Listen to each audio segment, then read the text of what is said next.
welcome to Talking. For just $67, you can make as many videos as you want. No, not for $67. Even less. Shh, Google. Shame on Google. We're talking IT. That's right. That's right, we are. Good evening, everybody.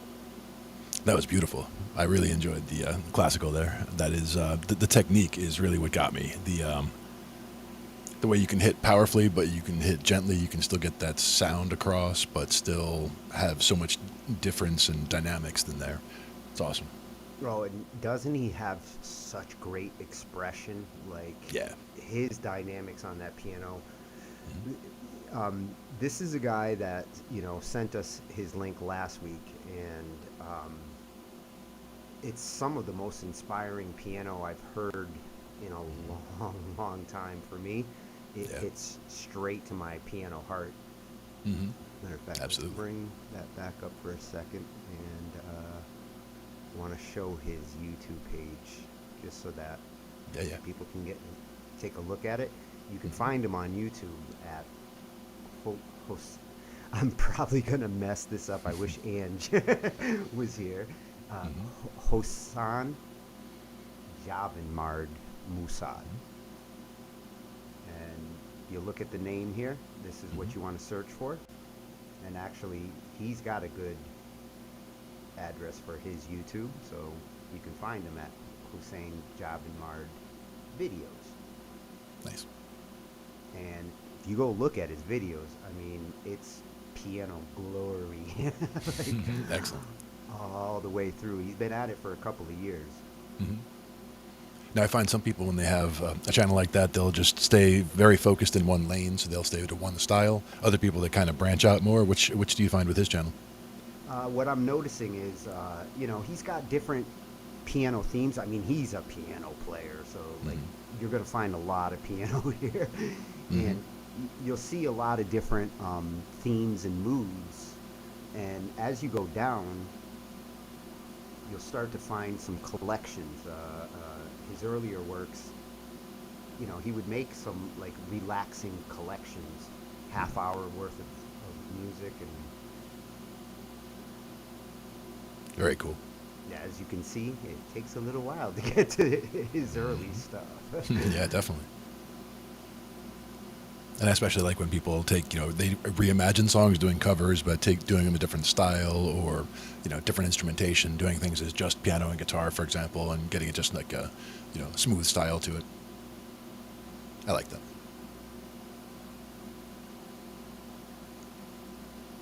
Now I did go back to the other way I had things hooked up before, so I have the ridiculous sound is down, but the video is up.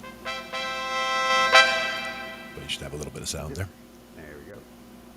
Yeah, But that's here we straight go. from the... These are his collections, so if you get down to the bottom, you'll start to find these nice collections with several themes. And, his relaxing piano music fits. If it's anything, for sure. And that's one thing is, for me, one of the best uses for just like relaxing music like that, it would be if you need to study or really focus on something. That's really good for that kind of thing. Or if you have to just do something that you have to run through and you have to do it accurately, but you don't have to really focus on it. You just have some music going in the background that helps things go by faster. He's got so much. We're gonna listen to some more of this throughout the night and show off some of his piano skills. Yeah. And I want to thank him for sharing with us as well. I mean, you say that this was a link from last show, or was it a couple of shows ago? 2 weeks ago. 2 weeks ago. Nice. Yeah, and here's his beginning. So what I'm going to do first, because I like that we've got our own YouTube channel now, is I'm going to hit subscribe for our channel. Because we're definitely going to be looking at him more in the future. Definitely. And like I said, it depends on any kinds of style. I'm open to anything. Classical has always been one of my favorites. And of course, all kinds of rock and everything in that kind of style. And even going back, blues and especially funk. I mean, that's one that always gets me. But that's the thing is, I'm hard to nail down on any particular style because I really like to bounce it around and use a little bit of everything because you can learn something from every style. Sometimes you'll learn what you don't want to do. Sometimes you'll learn something and you'll be like, oh, wait, what was that right there? I really like what that sounded like, but I don't know what it was. So you just pick up the guitar and you start messing with it. You find it. It's like, ooh, you just unlocked something new. That's always been a favorite thing of mine. You play with a lot of people who have a lot of styles. When you play with a Jeff Beck, Yep. you can't help but learn other styles. Yeah, everybody has all kinds of style influences, and some of them are kind of chameleons where whatever song comes up, like whether it's an angry song or a sad song or whatever, the guitar tone and the style comes through because it's all in the fingers and certain adjustments they can make. Having the experience of having done it so many times, they know exactly how to tweak things to get that angry sound for more of a punk song or, a more of a distant, sad sound for, whatever kind of sad songs you would be doing. Or get that Santana sound, like. Yep, exactly. Yep, the Santana sound always sounds good. I got a video from that the other day. A buddy of mine sent it over, and he's doing nice with the guitar solos. Pepe, kicking it. And I was looking at it with. I'm trying to get the bass along to it. That was one that I think the version that I had that I was looking at, like the first 4 or 5 minutes of it is all just the guitar part, and then the bass comes in on measure 147 or whatever it is. So if you're looking at the sheet music, it's like rest for 147 measures, and then now. So you just got to be ready. You wait for it the whole time, and then when it's time, bam, you got to be right there. Well, So, just be glad you're not like playing the triangle or the crash cymbals in the orchestra. Yeah. Where you've got your 2 moments, and you better be there for those 2 moments because that's your whole thing. And if you miss it, they just tell you, you had one job. And it goes like this. Ding. Actually, Hey, I think Ant I used might to have play that. the bells. Yeah, nice. I want to say somebody was talking about an instrument the other day that was made of glass. I don't remember who it was, but SR. yeah, that's what it was. And it was the one that I saw. It almost looked like glass bowls that were nested like dolls, where there's like one really big one, and then they get smaller and smaller and smaller as they go up, and the whole thing kind of spins, and it's in a little trough of water so that they'll stay wet, so that you're just running your finger along the edge, and you get that vibrating sound off of them. But Yeah, that's what it looked like. You really hit exact pitches with those glass whistles. Yeah, and that's where if you were playing water glasses, like if you took crystal glass, and put a certain amount of liquid in it and you run your finger around the edge, it'll make a certain tone. And if that's a perfect tone that you like, you can put that one down and get another one, put in a different amount of water and go from one to the next and get those tones. But as the water starts to evaporate, they all start to, the pitches all start to go down because, the water level starts going down. That's not down. It's like a guitar going out of tune. That was atmosphere. Goblins, though. What about goblins? Don't sound very goblin-y. Actually, the Goblin patch is a nice pad. I hear that warble coming from underneath, though. Yeah, you can hear a little goblin in there. Oh, echoes.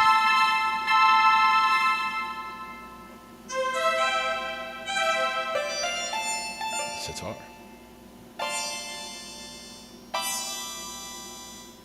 Oh, I like it. I like the sitar. Mm-hmm.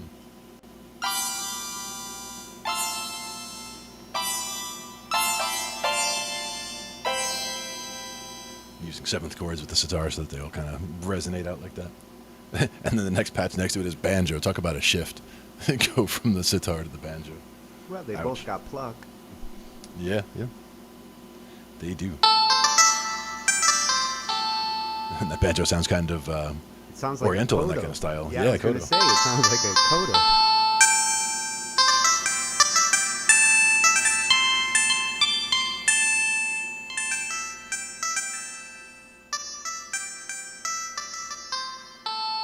That does sound more like a coda to me. And that makes sense because it's right next to a shamisen and a coda. I like the sham. How do you say that? Shama. I would say it's shamisen. Shamisen. I could be completely wrong, though.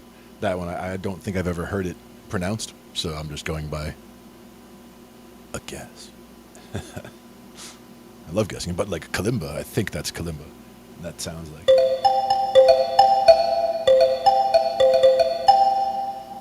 It's a good sound, nice and percussive. It's a good quick one. And it's nice to explore ethnic sounds. The instruments of the world, a lot of them don't get love in commercial music. It's true. And if you do the,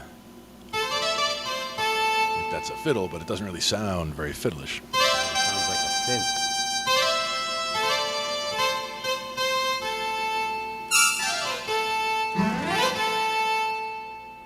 So if that was fiddle and somebody gave me a fiddle line to play, it would probably sound more fiddleish. But if you just play something random pentatonic like that, it definitely sounds much more synthy. But that's all just in the sounds that are in the Casio itself. Question is, when you go into writing, whether you're looking at certain progressions and things of that nature, then it really depends which instruments you're using as to what sounds you're getting. If you're using the deeper instruments to try to get that low end in, using the higher instruments to get those melody lines, it's all about how you orchestrate it and how you arrange things. It's really important, especially the way the chords go. Instrumentation and arrangement are key to composition. When you're really composing, you gotta focus on your instrumentation. The great composers out there don't just write one part; they write all parts. Mm-hmm. And sometimes they double and triple them up. Like they'll have a bass line that they like, and in addition to the bass, they'll have a cello doubling the part.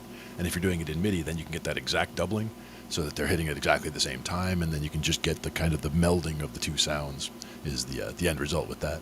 Yeah. But you can also put different effects on them that way. I'm constantly backing up when I do the remasters, all the bass tracks. I almost always end up backing up with the cello track on top of it. Yeah. Now, is there another one that you would use in addition to a cello, or viola? Depending on whether I want like really deep bass strings or I want mid-tone. Viola is just as good. It just gives a different mood. But not necessarily like a plucked bass or slap bass or any of that, doubling a regular electric bass, for example. Oh, sometimes I will use multiple basses, or I'll switch depending on a part. Like one part might be using a fretless sound, another part might be using a slap or. I do like the fretless sound. And the slap is also a good technique, and that's more of like leading in from one part to another part, or even just randomly throwing it in as kind of like a fireworks thing, where you just throw it in as a random blah blah, where somebody's like, "Whoa, where'd that come from?" And then then it's gone. Otherwise, if it's always there, it kind of can be overpowering, and it's also tough to EQ sometimes. Tough to get the levels just right if you're doing that, because it is very dynamic in terms of the pops and the slaps can be very, very loud, and most of the rest of what you're trying to do in there could be very quiet. So without compression on that signal, you might not hear it all. But if you compress it, you might lose all the articulation, or some of the articulation that's coming through. Yeah. I was actually playing keyboard yesterday instead of bass or guitar. I got there and we had our old bass player back hanging out and playing for us. Kathy was hanging out, playing some tunes. They had you filling in the keyboard role. Yeah. Well, when I got there, Joey was like, "Hey, do you want to play guitar?" And I looked around the room and saw that we had bass, we had guitar, we didn't have anybody on keys. And I'm like, "No, I'll go to keys." So like it fills out the sound rather than having two guitars. Go with guitar and keys, just to have that option. Yeah, and it's nice when you can have a choice. Yeah. And it's a good keyboard that he's got there. It sounds real nice, and he's got it set up well. And we have everything. Everybody's hooked up right into the. I'm trying to remember now. Was it the Tascam that we had over there? I think it's the Tascam. And everything's just hooked up directly. So as soon as we get to the studio, we can just basically bring up the profile and open a new file, and boom, we're recording within moments. And then listen to it back and make sure we adjust things, sound check. But yeah, we were able to basically record every session, and whenever we go, we don't have to record the whole thing, but we'll go there and we'll be like, "Hey, let's record this song, or let's work on this song a couple times, make sure everybody's got it, and then see how it sounds. And then when it's sounding good, we'll be like, all right, let's hit record and see what we get." And we can always go back and again fix it either part by part, or even do punch-ins if there's just certain spots where things need to be fixed, or replace entire sections if we need to. We have those options because of the fact that we have everything all as separate recordings, which is good. Good options to have. Yeah. And that's where with the previous, I guess, 9 or 10, 15 years of which is good options to have. Yeah. Recordings that I had over time were all options are I would just basically have a room recorder, whether it was my phone. For the first bunch of years, it was just my phone. I would hit record on the phone and just have it sitting essentially in the middle of the practice space or somewhere in the practice space where it seemed like it would be a reasonable spot that it would get a good mix of everything.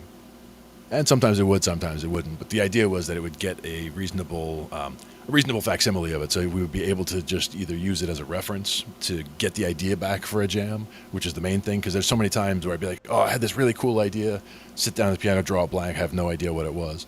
But if I just had recorded just that little nugget, even if it was in the middle of something else, I could always listen back to it, find it, and check it out. If you're coming up with ideas, is the most important time to record, because the assumption that you're going to remember a good idea, I have lost so many the next morning thinking like, I'm not going to forget this, it's too good.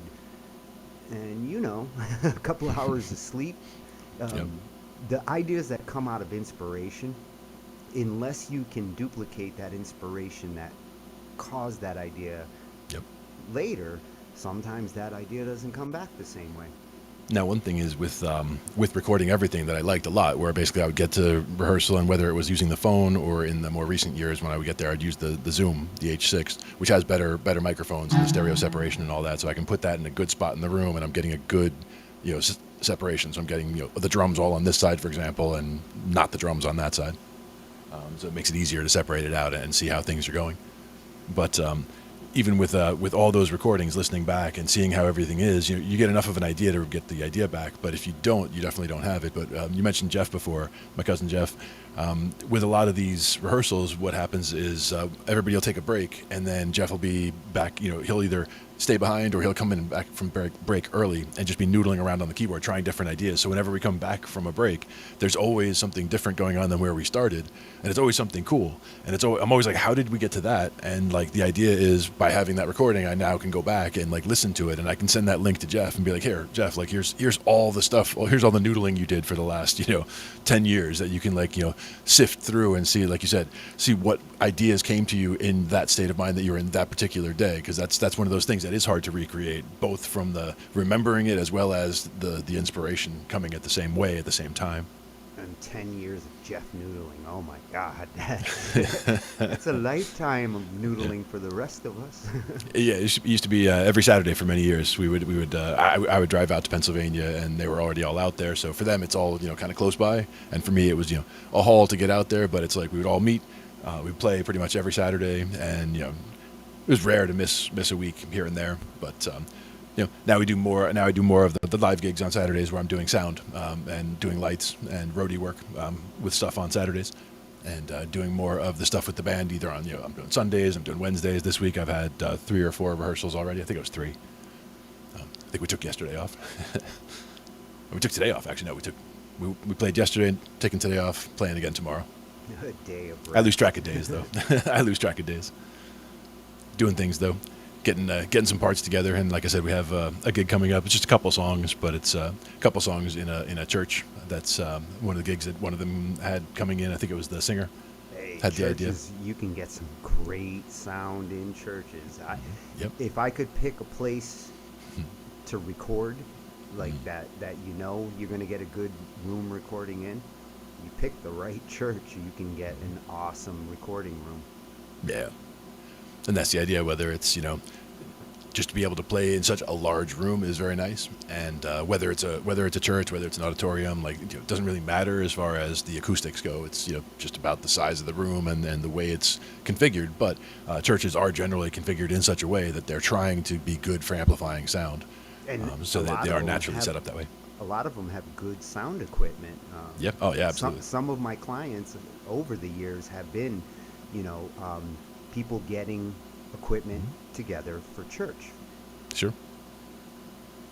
And some are doing things that are almost the size of like the Fish light show, and doing stuff like that where they have like insane amounts of gear, and whether it's the wattage of the speakers or whether it's how many they have set up or whether it's the size of the room they're trying to cover, and how they're trying to fill it all with the same sound and get it all consistent. Sometimes you have the little microphone that you can just bring around the room, and it'll listen, and it can play a sound, and it can listen to itself and hear and tune itself to see how it needs to fix things for that spot in the room. It's pretty cool. Yeah. it all depends on what level of stuff you've got. You know, you can do everything just manually the way it was always done the old way, or you can have technology help you out. There's a lot of different options these days, which is kind of cool. The old ways still work. The new ways just make things a little bit easier, a little bit more idiot-proof sometimes, but sometimes it's also complicates things. So sometimes it is good to be able to just go back to old school thinking and just get, you know, this wire going here and do that.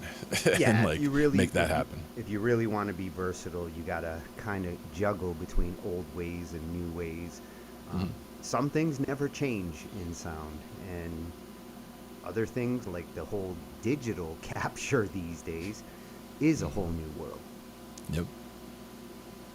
And similarly with tech support, I mean, we both were in the time frame that we were working with machines. You know, when we first started working with machines, you know, being able to, you know, edit startup files and be able to work through config sys and auto-exec bat and make things happen on a machine. You know, it was one thing that most people couldn't do back then, but nowadays pretty much everybody can do whatever basic stuff they need to on a machine.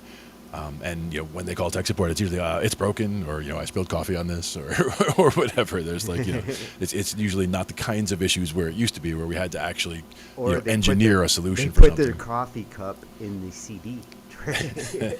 That hasn't happened in a long time. A coffee cup holder. Yeah. And sometimes you'd find spare change in a machine too. You know, people sliding change in the front, thinking, you know, it's like no, that is not where that goes. It's not a piggy bank. It's like you hit the button and you get the money back later. No, it's not the way that works. But people try that anyway, or it just falls in. Who knows? You know, like a 1 in a million shot where like they had a pocket full of change, it fell out of the pocket, and the coin happened to like slide in and go. And like, yeah, I don't know about that, but who knows? It was in there. So you open the machine, you see it in there, and you're just like, now how did you get that in there? Well, the one time, you know, back in the day of, well, it was CD-ROMs, right? So it was just a CD-ROM that somebody was trying to put in, and they managed to put it in between the CD-ROM and the other drive, or the fake plate. So it was basically either above the CD, like, you know, on the outside above the CD. And I said, like, basically grab just the little tippy edge of it, like be able to pull it back out and be like, okay, now it's like not quite scratched, so fine, it'll work. Pop it open, pop it in there, yep, all good. But yeah, you got to open the drawer first. You don't just kind of like wedge it into any, you know, spot where it looks like it might be able to slide through.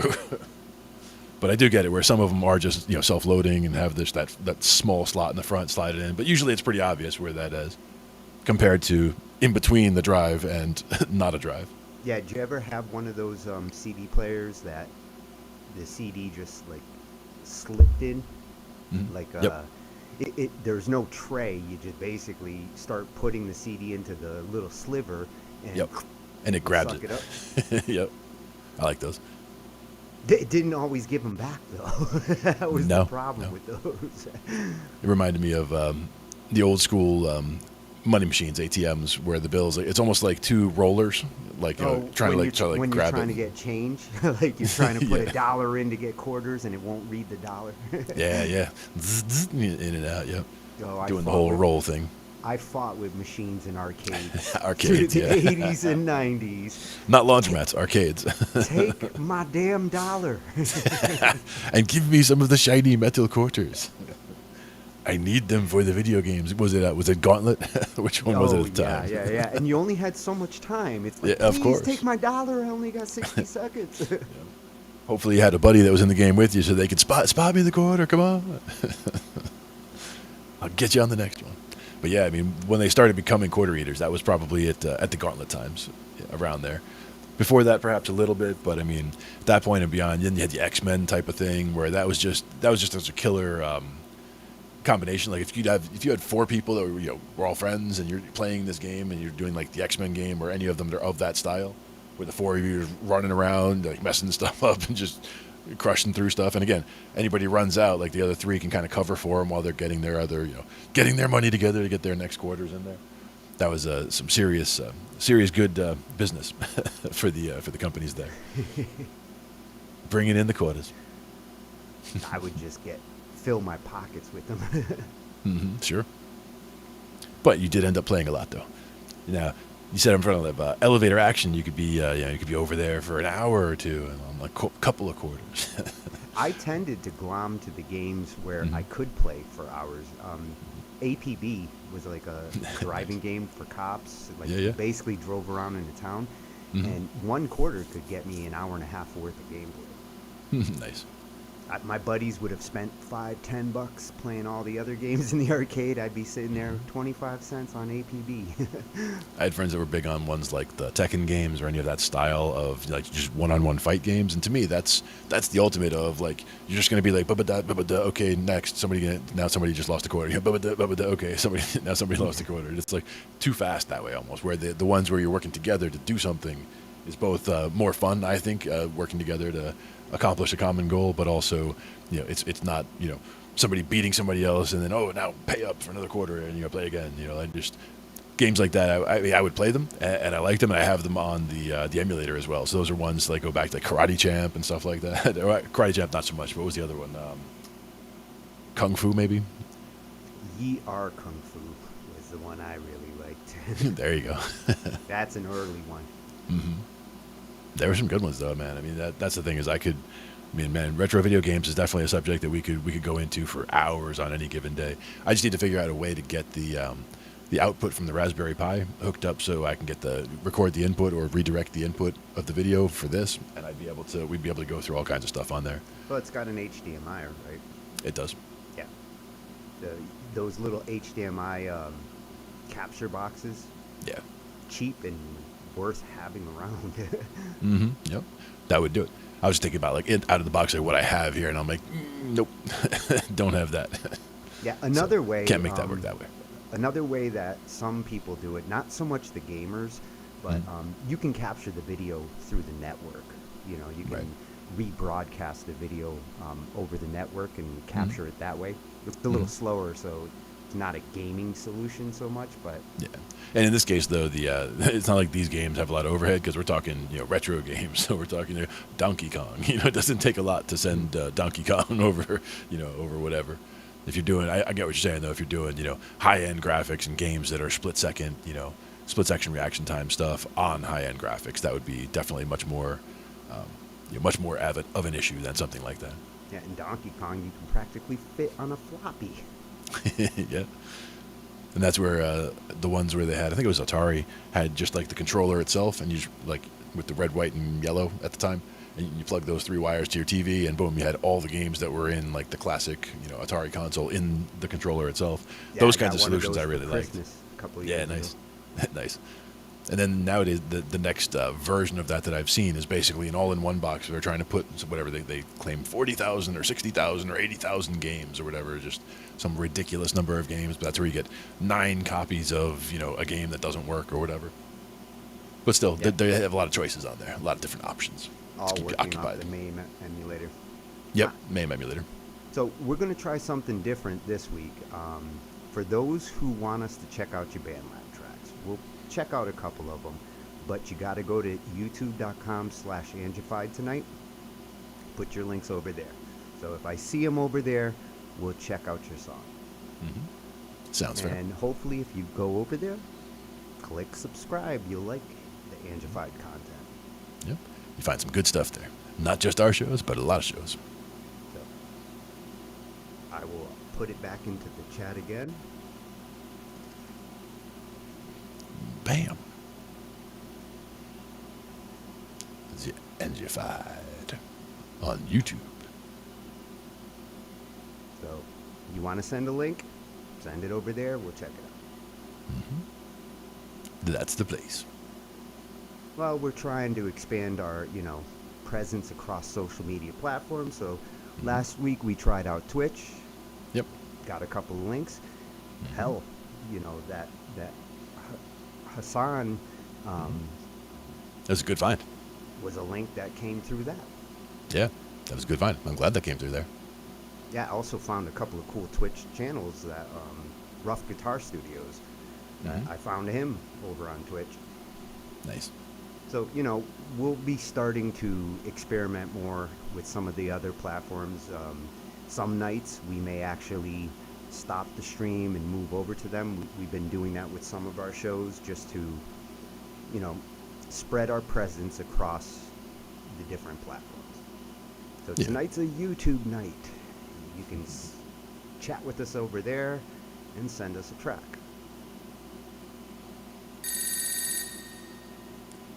Ooh, Hello. somebody's calling. And I've also got a track from a BandLab member, one of my favorites. My favorite color is gray, and Nice. that's one we're going to check out and take a look at his songwriting style. It's really well done. Yeah, should be a good chance to like sink into some of that and see what we have there for the chords and structure. Always a fan, especially when it's not just a standard structure kind of thing. I mean, it happens all the time. You know, lots of songs have standard structure, but it's good to hear all kinds of different variations. Yeah, the songwriters on BandLab that go out of the box and, you know, don't just... There's nothing wrong with the traditional approach to songwriting, you know, verse, bridge, chorus, verse, bridge, chorus. Mm-hmm. Yep. You kind of can't fail if you have good parts. It's a recipe that you can use over and over again. But when you come across those songwriters that go unconventional and come in with a chorus and shift over into, you know, parts that don't necessarily repeat. One thing that I liked about his approach is that even his bridges and his choruses have different flavors throughout the song. So the chorus never sounds exactly the same through the song. It sounds evolved. Mm-hmm. Yep. The idea has moved. Trying to see which note that is that's stuck there. Is that... Oh, yeah. F. Gotta use that MIDI kill switch. I just like to play hide and seek, figure out which one it is. I just happen to be, I'm trying to look at it in the thumbnail, so it's like the keyboard is really small. But this is one of the sounds. This is strings piano, so this is like, I think, just a combination essentially, of strings and piano. You hit it hard, you kind of get more of the piano. But if you let it just kind of ride in, it's more of the strings, so it gets both, kind of the best of both worlds there, depending on the articulation and how hard you hit. So that's a fun one. They also had ones that are like electric piano strings, strings with piano, kind of the other way around. Sometimes it's the splits, but I do like it when they have the combinations. And that's again where those the big chord shapes can definitely help out. Or if you're doing just a C chord or whatever, you can just go with a big. In that case, that's just string. Yeah. In that case, it's basically root 5 root in the left. In the left, I just went 3/5 root. And if you're rolling, it's even better.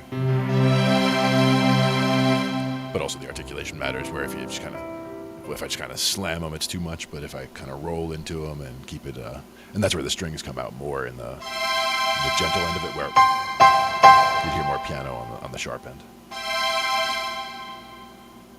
So kind of cool the way those two sounds work together, with the piano taking the sharp end and kind of not being there as much if you just kind of mellow with the sound, and the strings taking over much more in the mellower hits and not so much at all in the hard hits. Gets you a lot of good options there. But the full chords having root 5 and root on the left is definitely key for me. I like that. Oh, that's a nice change. What'd you do? C to G? Yep. That's got that D in the middle. And I was going to go up 1 to the A minor. So it's just basically A, E, and A. And that's where playing bass is a lot of times, whether it's major or minor, doesn't matter if you're just sticking to the root, the 5, and the octave. But you still should know whether it's the major or minor, so you know which one to hit when the time comes. But if you're just sticking to that root 5,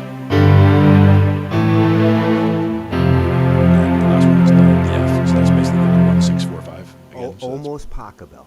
Yeah, exactly. Almost Pachelbel. Exactly. With Pachelbel, there's a 3 in there. What's the third that you're doing? The third chord? Third chord I was going to do was A minor, so I was doing A, E, A. Ah.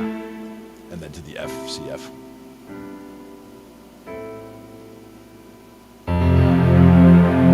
So Pachelbel would be what, the E? Nope. With Pachelbel, there's an E major in there somewhere. I want to say it's 3, 6. is it 3-6-4-5 or 3-6-2-5? I'd have to look at the actual progression, but it basically gets all of them in there, the 1 through 6, I in know different ways. Pachelbel in D. Yeah. Yeah. If you were to play it right now, we'd be able to hear what the relationship is between them.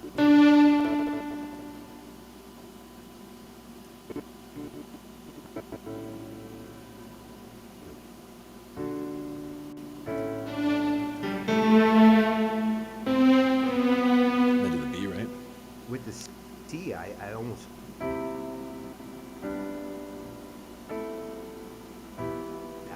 So if you go to the E with the C progression. Right.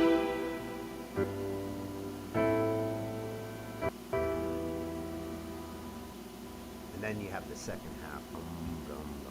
Like that's a nice start.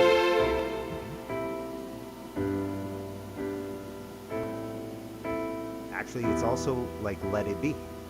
Exactly. You find little parts like that, or just certain things will remind you of things like that as you're going along.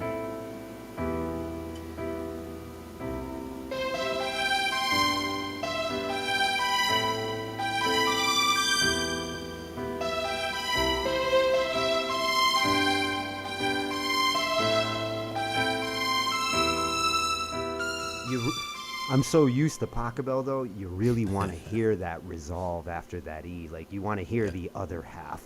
Yep. And that's also, hey Rella, what's up? But That's you also can one of those repeat things it. with those secondary dominants that we Yo, talked about the Rello. other week. I was going to say that this would be a good point for the application of some of those secondary dominants, because the point of them is to get your ear to pull to some of those other chords, right? So like if you wanted the ear to pull to that 3, so like let's say you wanted to pull to an E minor, we're playing in the key of C major. So we're playing in C major. If we wanted to pull the ear to that E minor, you could start by going to the 5 of there, which would be that B major, which normally wouldn't sound right at all.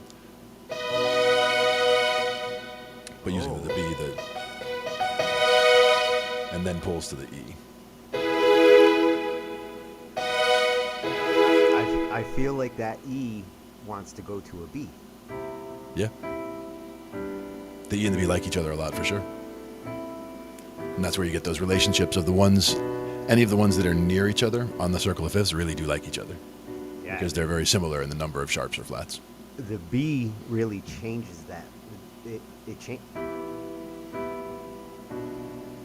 I mean, it's not Pachelbel, but at the same time, it's dark Pachelbel. Yeah.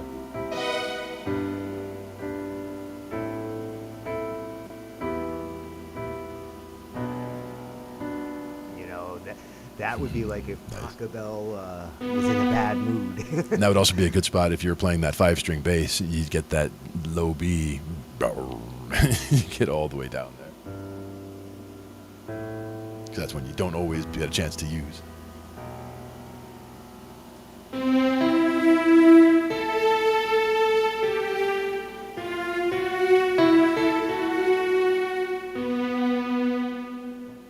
Yep. And that's where, again, keeping the ones that are nearby that circle of fifths. So whatever key you're playing in, the ones that are right next to it on the left and right are the 4 and the 5. So if you're playing in the key of C, the ones that are right next to you are the F and the G. So if you are playing in F or in G, even though the chord in the background or the main key that you're in is C, they would sound good, and there would be that one note that's a little different that would kind of grab the ear and be a little different. If you were playing in G, the ear would be hearing it as C mixolydian with that flat 7, and if you were playing it in F, the ear would be hearing that B flat. So they would be hearing it that was the mixolydian. If you were hearing it in G, they would hear the F sharp. So they would hear it like Lydian, where you have that sharp 4.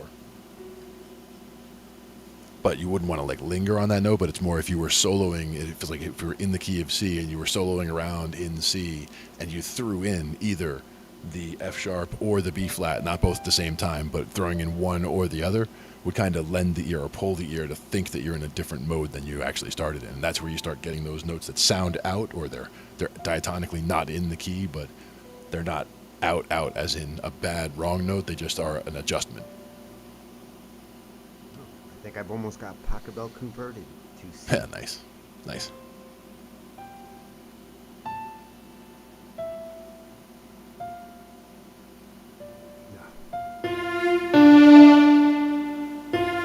Does it go from the 4 to the 5, from the F to the G? Yeah, Yeah, you got C, G, I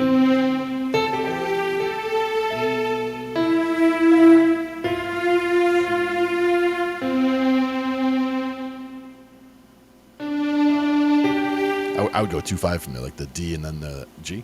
I don't know if that's what he does. But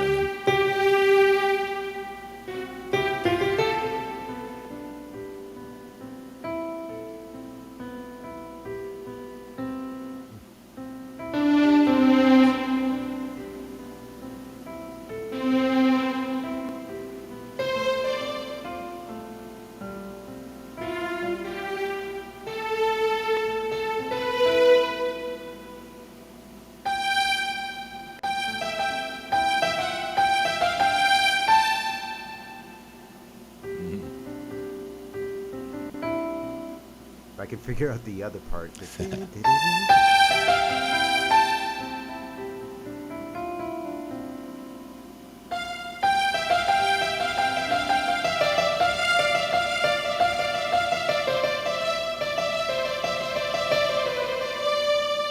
Oh, you almost got it down. And that's basically just running around the notes, kind of, and closure-wise. And that's just changing up the timing right there. So that's going those same 3 notes, the E, F, and the G. Yeah.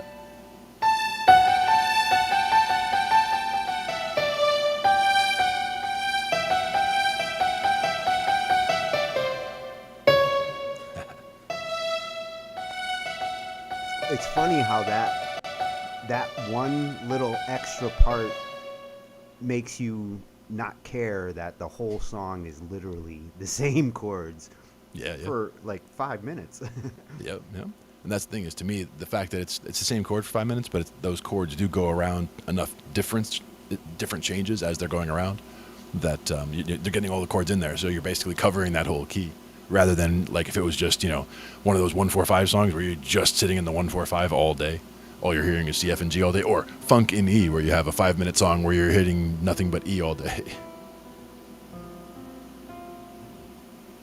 Oh, if you actually play the chords out, that doesn't sound like Pachelbel anymore.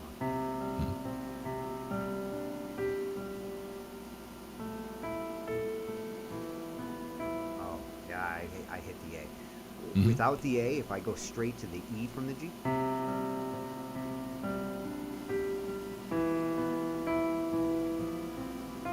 Nice.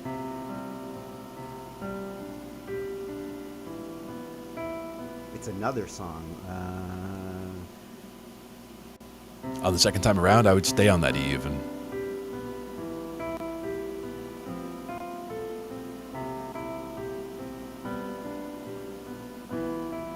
Yeah, you can linger on that E, Mm-hmm. which you can also change at that point. And then you could climb it to the F and then see where you want to go from there.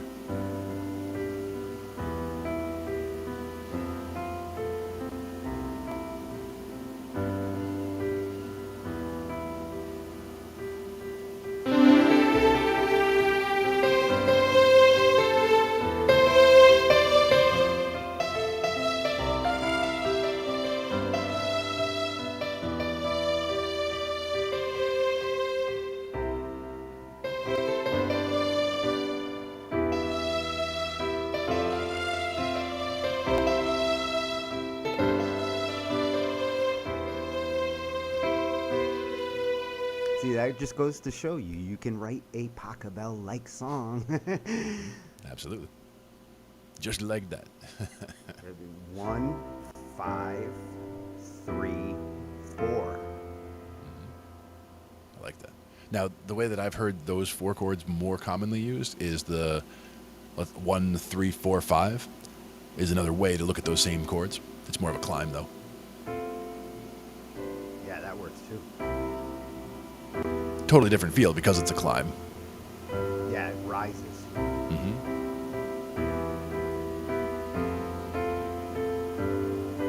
Kind of like uplifting almost. And after the second time from the 5, go to the 6. Go to that A minor. Yeah. And then back to the 5. You can walk that around anywhere.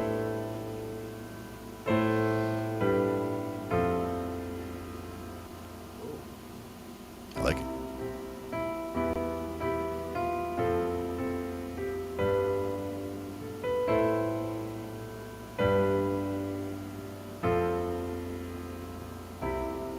And why do we leave out the 7? That's how you resolve. Oh, because 7's an asshole.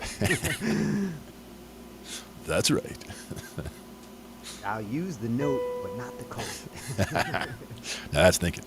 And that's the thing, like some people, they try to cheat and like otherwise they would just use the root and the 5. I'll use the root and the 5, but you try that there and it's like, nope, you want to use the root and the flat 5. That's why just the root, that works. Otherwise, it gets messy.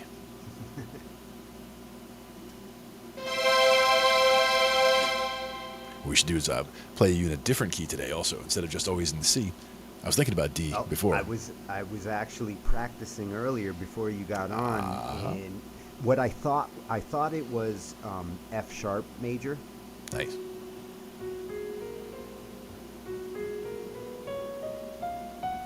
But it turns out it's actually G flat major. Yep. And technically it's both. Technically it's both. Once I realized that the F, I couldn't be an F sharp major because the F is part of it. So. Well, here's the thing that's going to blow your mind, though. This is the one chord around the circle of fifths, right? Is on the very bottom. The G flat is what it's usually labeled as, but it's both G flat or F sharp. Because if we look at it this way, if we look at it as G flat, right, where we can only use every letter once, just like we always said. So G flat, A flat, B flat. That next note, if you had B flat, that can't be B, right? So that's G flat, A flat, B flat, C flat. True. That's C flat. That's C flat. In G flat, D is actually C flat. D flat, E flat, F, G flat. So in the key of G flat, that's F and G flat. But when we're in the key of F sharp, that's F sharp, G sharp, A sharp, B, right? B is the one that's not sharp. C sharp, D sharp, that's E sharp. So we're still using the F and the F sharp, but that's E sharp and F sharp. So when we're in the sharps, it's the E that gets sharped, which basically is the F playing an E sharp. And if we're playing when in the we're key in of G flat, it's the C that's flat. C that the B is basically the C flat. That's the thing that blew my mind. Like when I'm looking at it as it's both F sharp and G flat, and that's the one where it kind of transitions, where you can go around the circle either way, where you're doing more and more sharps or more and more flats, and either way you go, you're going to get to the same place. And you can keep going if you wanted to beyond there, but it's kind of like that's where it gets kind of silly. Like people are talking about, F flat minor, like that's going to hurt you, right? Because that's got seven flats listed on the key, the staff. So you've got the 5 usuals. You got a couple of double flats in there, and that's where we get into things that get kind of crazy at that point. And like we've talked about before, what would make you determine whether you're in G flat or F sharp is more likely based on the progressions and the chords and the changes that you're going to do are going to dictate whether you want to say it's G flat or F sharp. And you technically, are playing you could say the same notes. You are playing the same notes, and technically, whichever one you're in, like the one staff will show the 6 sharps, the other one will show the 6 flats, but it'll still show all the same notes, even though it still blows my mind that it works that way, but it manages to work out that way. Any other key that you're working your way around, you're going up, 1 sharp, 2 sharps, 3 sharps, working your way around. Once you get to that point where you got the 6, you're using the E sharp and the C flat, and that's once you realize that those are equivalent, that makes it where you can realize that the 2 scales are essentially equivalent, but it's just a question of you can look at it one way or the other, and it is, like you said, more about what else is in the progression. You wouldn't call it F sharp if you're playing another key in the progression that was A flat, for example, because then you've got sharps in this side and flats on the other side, and you're kind of messing with your head when you're going back and forth. So if everything was going to be like with the G flat and then you have the A flat in there as well. Yeah, what else is in that? The progression I was playing to practice that was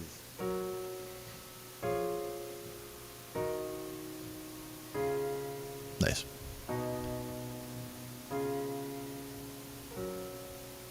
Nice. And then if you put that last resolve an octave lower, try that, because then as you're going down, that last one resolves to the bottom.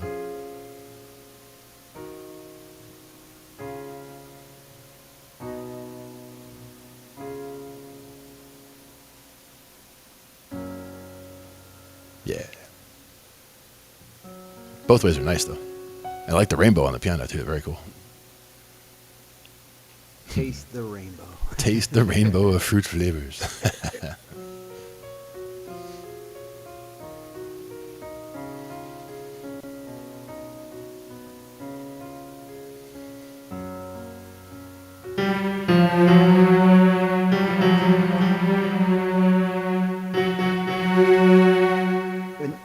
kind of progression whenever I'm trying to figure out, like a major scale that I'm not used to.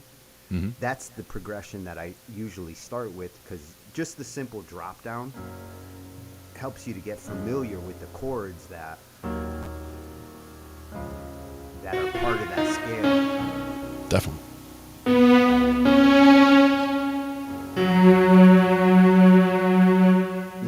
Going back to C, and that's the first progression that I pretty much learned in C was.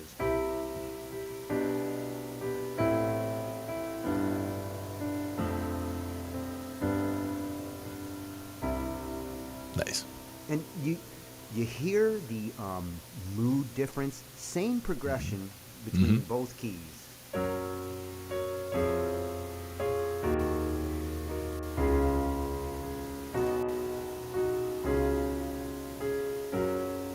There's your G flat or F sharp. Slightly different tone, yep. Here's C.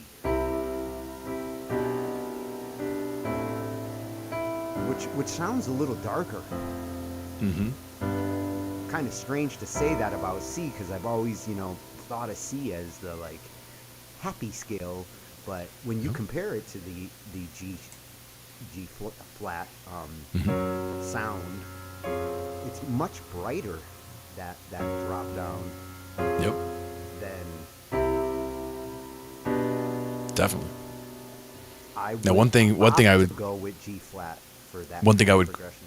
What I would call that is I would call that key shopping. I would call that like you have a progression that you have in mind, like you have your mind set on that progression and that thing that you're doing, and then by shopping around into the different keys, you'll see which one has those different feels or even flavors, maybe we call them. Yeah. Listen to it in D. Yeah.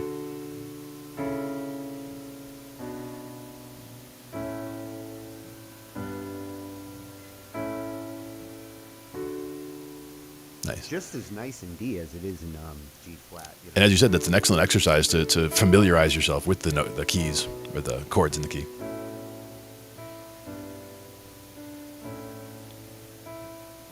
Well, Now, one thing about that first, it helps you to appreciate certain chords in a different way, because with this D major progression, the A major really gives me a different feel with D.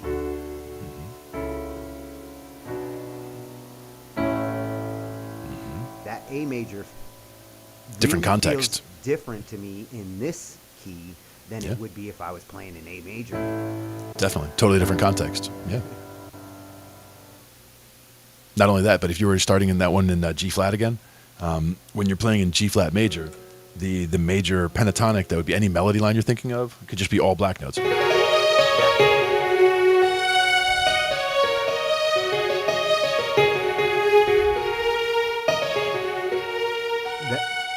That's why I was playing around with that one earlier, was like, oh, this is the one Glenn's always talking about with all the black notes. And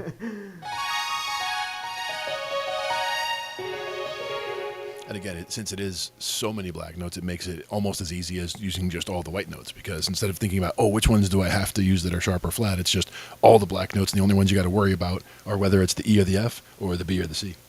Yeah, and now it's clicking in for me, like with that particular scale. Nice. It's just understanding that B is really a C flat. Yeah. And again, at that point, starting your way at the top at the C with the no sharps and flats and working your way either side, and just, nothing's going to be more difficult than this G flat. So working your way to that G flat or F sharp, and you've literally got them all covered then, because that's all the major keys, and you just use the minors for the other 12. You've got the C major is the same as the A minor, just shifted because you're using and focusing on the A instead of the C.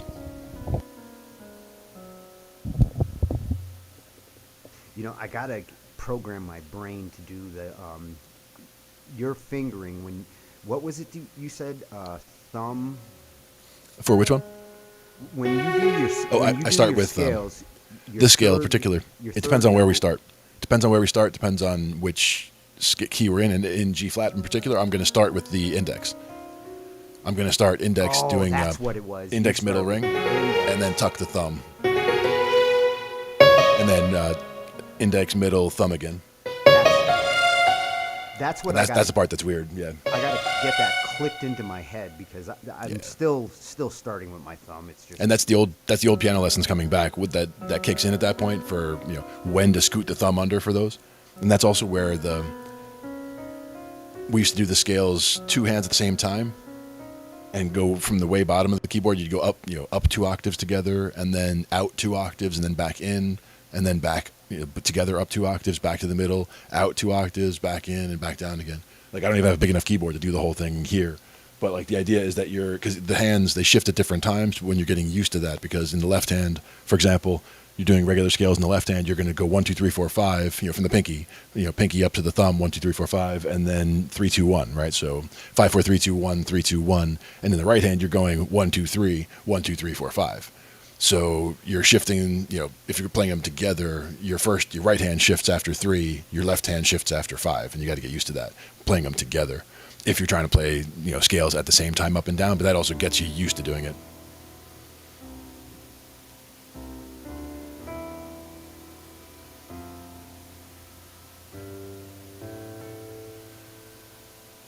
oh my god. the other, Oh, yeah. I'm so. Hey, focused it messes me on up still. Well, yeah, my left hand is not scaled.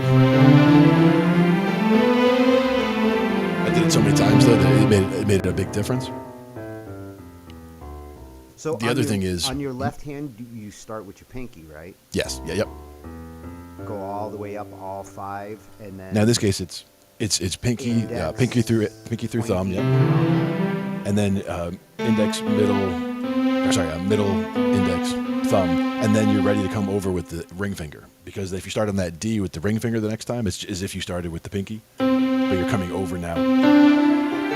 So doing 2 octaves is important also, because that's where you're starting pinky, and then coming to the ring finger, or the middle finger coming over, ring finger coming over, middle finger coming over. So getting used to that on the way. Bringing the ring finger over on that. Yep. Oh, but if I'm gonna do if you're doing 2 octaves. If you're doing 2 octaves. You've got to hit the octave with the same starting finger. You don't have to. Like, you're not going to jump over to the pinky again, because the pinky is tough to jump over. You'd have the thumb on that octave, and you bring over the ring finger to continue up that ring next finger, octave. okay. Yeah. So you're bringing over the ring finger. The next time you bring over the middle finger, if you're just running octaves up.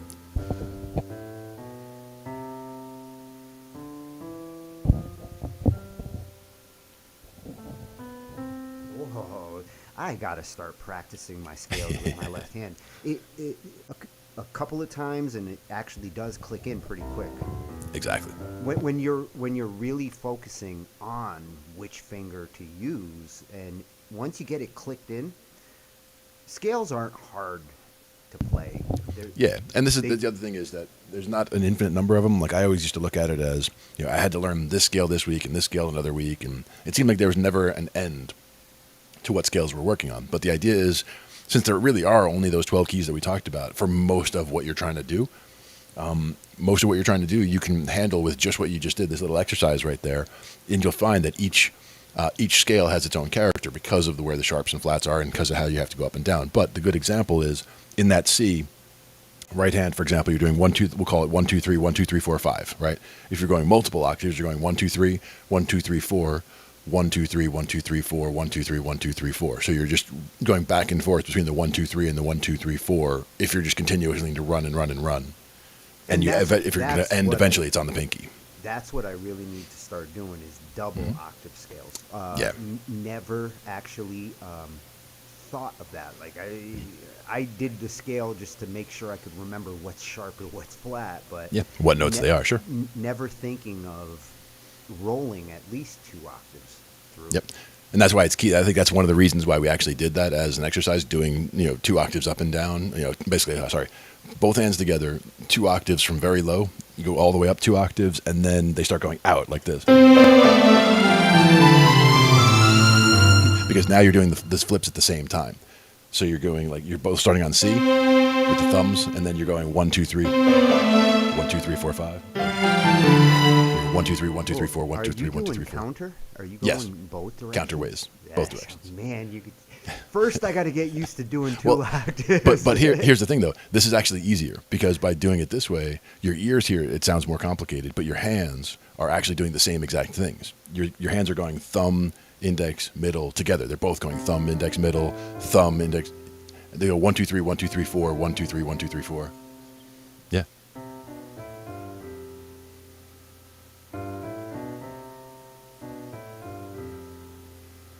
So then we roll. And then you tuck that. Yep. But they go at the same time as the key now. So that's what makes it easier to go this way than the other way.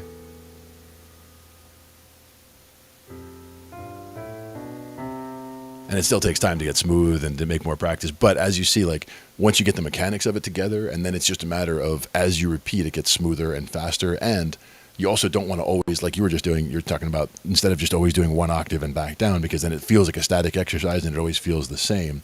Just knowing what the notes are, being able to comfortably go up more than one octave means that you can just roll a melody line. You can just go 2.5 octaves up and then work your way back down 1.5 octaves and then back up an octave and then back down. So you can start adding that stuff into your practicing to make it more fun.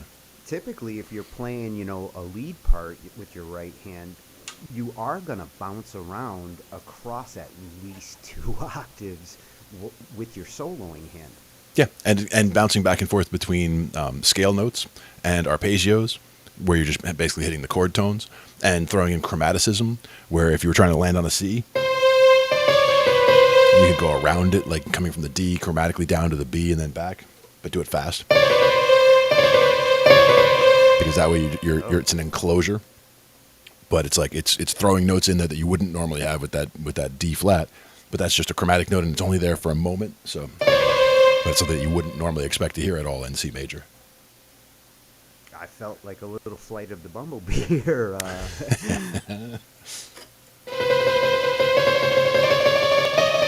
That's another good exercise, is actually just using the 2 fingers.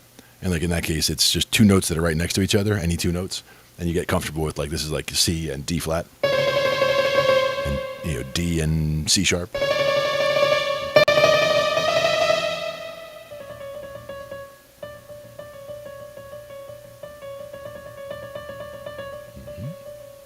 And being able to play them fast, smooth, and quietly is important too, because it's easier to play loud and fast, where you can go like ba ba ba ba ba ba ba, but trying to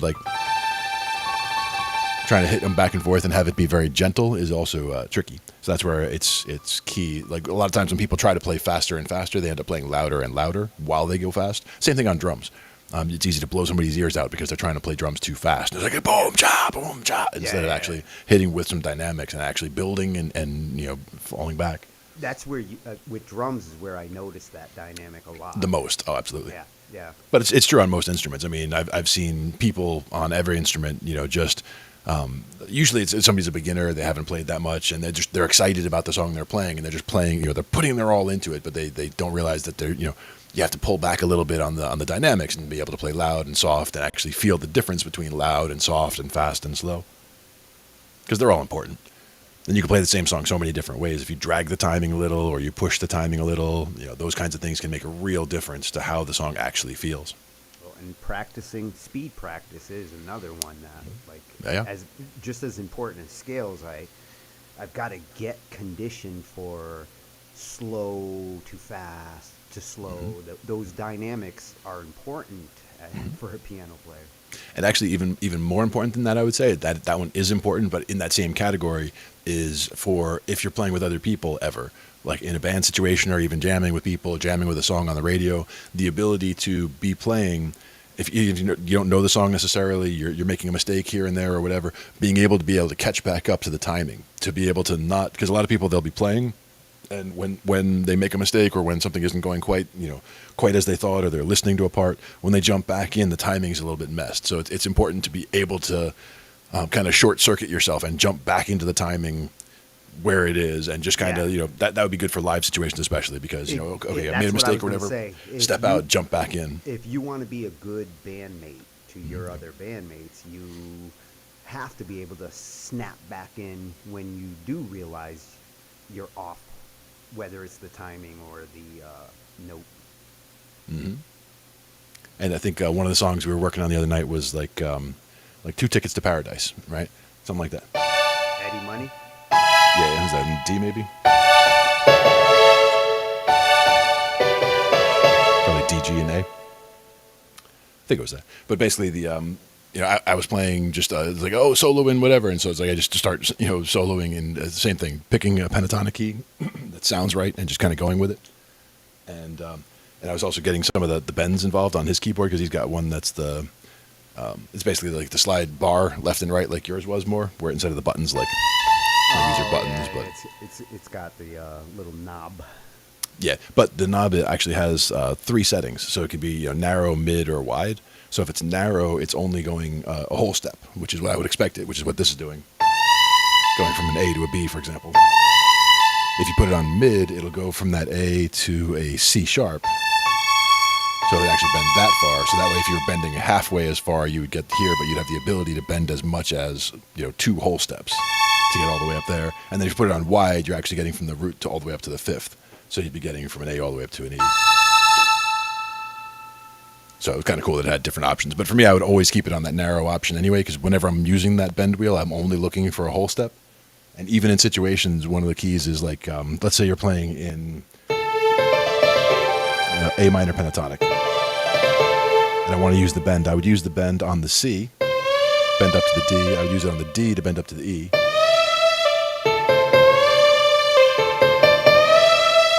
But to bend from the E to the G, you wouldn't get there. You'd only get to the F sharp. So what I would do is cheat and do the E, and I could bend the F to the G. You're a cheater.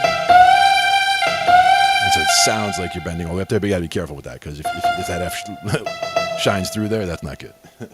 But I do like the fact that you can figure which spots those bends go, and you don't want to put them in all the time, and that's where practice comes in also, like getting comfortable with how often and how to tastefully put some of those things in there, because it's very easy to overdo it with any of the, let's say, gimmicks or any of the stuff that's not just about the notes that you're playing, but it's about the things that you're doing, the articulations, whether it's sliding from here to there, whether it's trying to use this. One of my favorites is the like raking the finger across. Yeah. But one of the big ones with that for me was you used to mess pianos up in the old days, dude. Oh yeah, yeah, and you can can mess pianos up that way. You can easily snap these. these. Get pissed off, yeah, if people rolled across the uprights, especially where sometimes the hammers would jam. Sure. It's like an old typewriter. They all get clogged up in the middle. But it also depends how you're rolling, because like a lot of times I'll do it with the thumbnail. But one that I've seen, one that I saw cousin Jeff do that I liked a lot was like, I would call it a smoosh, where it's basically taking the hand and just the whole flat of the hand. Like he was heading for an E and would just kind of like smush across a couple of notes, to getting like the black notes in the neighborhood and getting around to that E flat and then back to the E. But it was all just like part of what he was doing. It was just such a cool move at the time, and it worked out so nice. I was like, oh, I haven't seen it done that way before. The other one I've seen people do is actually, let's say we're trying to get to an E minor, so we could come and we want to bring a whole slide up into it. You don't want to try to slide and then figure out the chord when you get there, right? So you have this hand ready to go with that E minor, and you slide with the other hand. So you're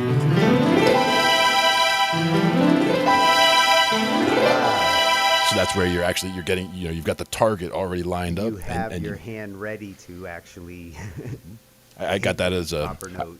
I saw that from a couple of guys playing also. I was like, I'm definitely stealing that, because that was one that was like, it just sounds a lot fancier when you manage to do it right. But I always wondered how those piano players that like do those slides, especially up and down all the way, would hit that like perfect spot at the end, and you just explained it.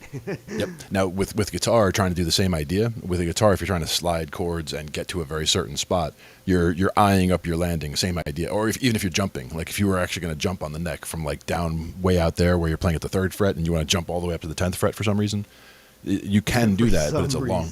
Yeah, I mean, normally you'd want to kind of get there more smoothly, where you would kind of work your way up to it or slide your way. But if you're going to slide to it, or if you're just going to jump to it and get there, you're already looking at the destination. Like you're playing down here with your hand, and you're looking out there while you're playing out there. But then before you right as you're about to make the jump, you're looking at where you're going to land, so that you're either going to slide to it or you're going to jump to it. But you're already looking here, so you're not trying to follow your hand all the way up here, because you'll never You'll go past it, you'll go short, whatever. But the idea is to look at where you're actually going to be targeting, and then get there. Now, when you see those guitarists who, are really insane sliding all the way up, down the neck and hitting precision, would you say that's from training and muscle memory that Largely, yeah. you're so comfortable with that neck and knowing like this amount of slide is exactly the amount, and you don't, because these guitarists that play like that, their eyes are closed half the time, and Yeah, they're that's all just going feel, yeah. nuts. And a lot of that is what they're doing is more scale moves up and down, and when they're going to be adjusting position, it's a very specific, a very intentional move. It's not like they're just playing and they just kind of go with it and go with it and go with it, and they're just kind of floating around. Although I do that sometimes too. There are people who do that in their style, but it's more they're playing they're playing this position, and then they're consciously going to move their hand to that next position. Like they're like, okay, I'm here, and then I'm going to move to this box here, and then I'm going to move to this box here. And even when they're doing what looks like free floaty or unrelated things, it's usually thinking in their head they're either in this box, or they're thinking about this is the route and this is the route relative to what they're doing right now. Because you always need to know. That's the important thing about knowing the intervals. Knowing, am I listening to, or am I playing a third? Am I playing a fifth? Am I targeting a root? If you know what those are for the scale or for the key that you're in, you'll be able to very much more easily find where the song is trying to get to, and hit the tones that are really leading to where you're trying to go. Those are all important, because there's all those other notes in the key of C. All the white notes are good, but you're really going to get a lot of mileage out of the C, the E, and the G, because that's the root, the third, and the fifth. Those are the ones that are dictating what's going on. The root and the fifth are the most important, but that's neither major nor minor. The third is what's going to tell you whether it's major or minor. That's why you need the three of them. Neither here nor there. Neither here nor there. But that's why you need the three of them working together as a team. But you can also imply notes where if you just hit the E and the G, that strongly implies a C major, because that's a third and a fifth. It's two white notes. Normally, if the E and the G are together, it could be implying an E minor, but that really sounds more like C major, doesn't it? Yeah. Because if it was E minor, Yeah. but this sounds more like part of C major, because that's the third and the fifth, and they're implying the root very strongly. Whereas if you just played the root and the fifth, or the E, since those are neither major nor minor, neither here nor there, they could be either, because it's just the root and the fifth. But then you add that third in there, changes the whole character. But that was playing just the root and the third. Just the root and the third also feels strongly like it should. Like just playing the root and the third for that. The character comes through. And again, it depends if you're playing in a situation where there's going to be a bass or an instrument playing a low key or a low register, or whether you're going to be the only person in the mid or high registers. That's makes a difference as to whether you play chords in first inversion a lot or not.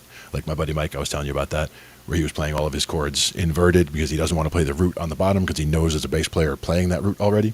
So he keeps everything in first inversion or second inversion for the most part. But that's why you're trying to follow his hands, and you're like, man, what are you playing?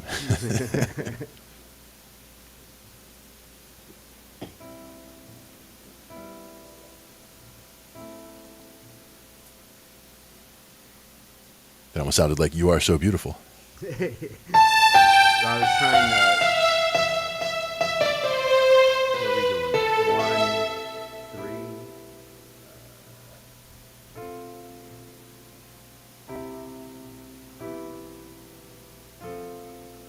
That was the 1, 3, 4, right?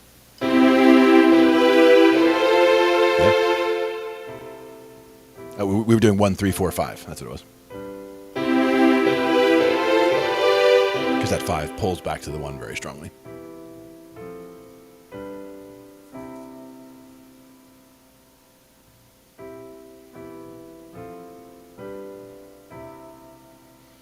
How about this?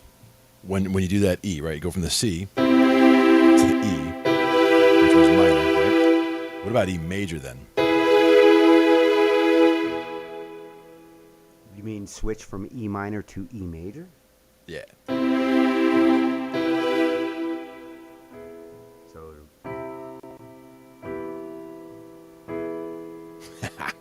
That's interesting. That's interesting, but it also feels very ugly. It's a very Well, surprising. I wonder how I would. I like the sound of the chord changes, but Mhm. whether you're doing like.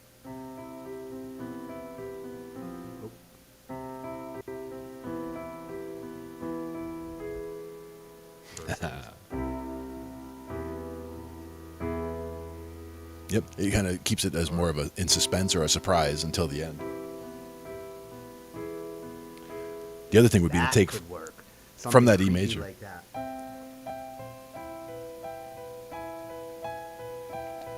Yeah, from that E major, go up to a an A minor. That could work. It's From the C, very creepy. from the C to the E major, to the A minor, and then I guess the G.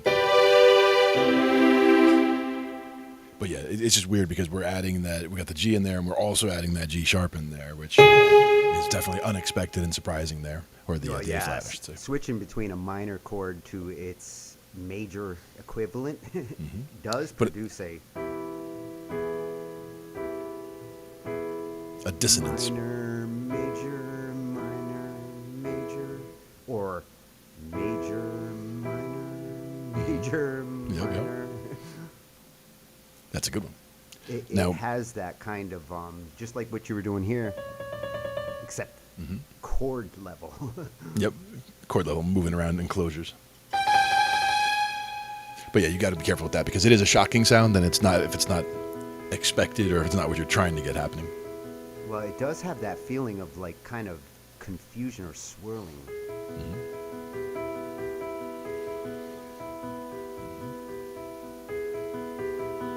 Or even uncertainty. Like Yeah, in a movie, yeah. somebody's uncertain about something. Like, where did my keys go? And Which they're looking key for- am I in? Which key am I in? I'm in both. That's right. But the real way to be in both would be to play the sus chords. So rather than playing major or minor, you would stick with the A and the F sharp. 'Cause now you're playing the root, the 5, and you're going back and forth between the 4 and the 2, and you're leaving the 3 out of the picture entirely. But normally you would shift them around where the 4 and the 5 you don't want to play in the same place.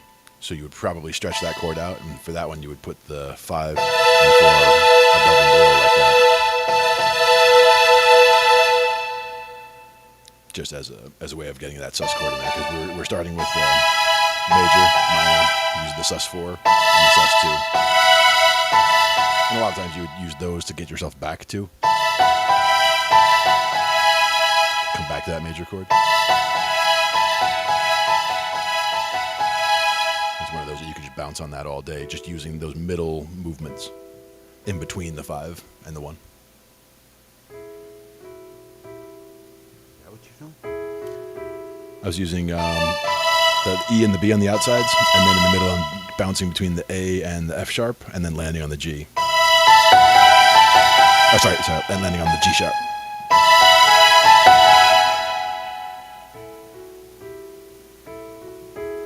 Yeah. There it is. It's got a nice sound. And that's basically, if you were looking at that on sheet music, that would basically be E sus 4, E sus 2, E major, is the way that would basically work out, because you're using the root 4/5, and then the root 2/5, and then the root major third 5. But that way you're also keeping you in suspense, whether it's major or minor, through that 4 and the 2 before you get to whether it's major or minor. And if you were to try the same, but if you tried that same move and you used the minor third in there, you'd hear it sounds very sour compared to that. So if you were trying to go from the, if you tried to go from the A, Yeah, I'm trying to shift to the A from that.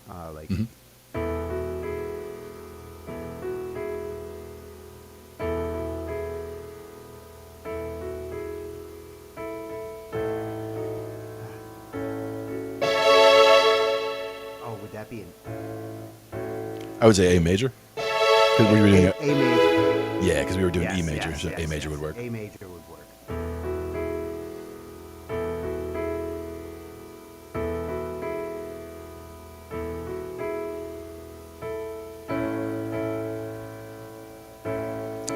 B major if you wanted to in there as the 5. What's up, Johnny? B major. B Because major now that's the sounds 5. nice. Yes. Yeah.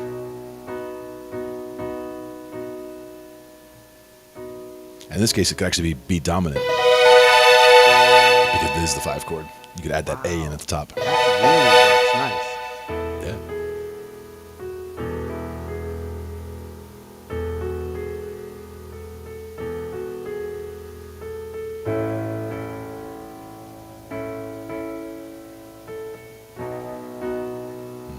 Yeah.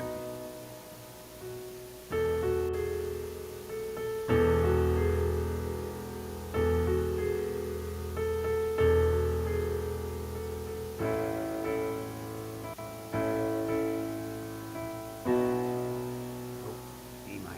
Sorry. Haha. Yeah. Oh, good thing this is recording right now. I can remember it later. Exactly. And that's also that's just major chords because we're dealing with the 1-4-5 major stuff in E major at this point, which is one that we probably haven't used much with you, right? We probably haven't done a lot of E major stuff. No, yeah. E major is one that I need to develop more, and that's It's a good one. that's a nice way to do it.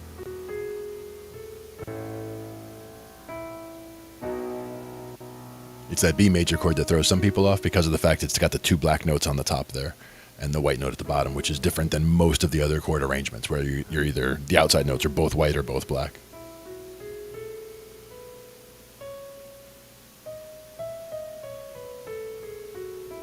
Okay. E major. Because now you're Got you, E major. Yep, E major, you're using 4 of the sharps. So you're using all of the sharps except for that A sharp. Yep. Just gotta ignore the A. And now the other good exercise is the diatonic chords like we've done before. So in that key, E major, and then it'll be F sharp minor, right?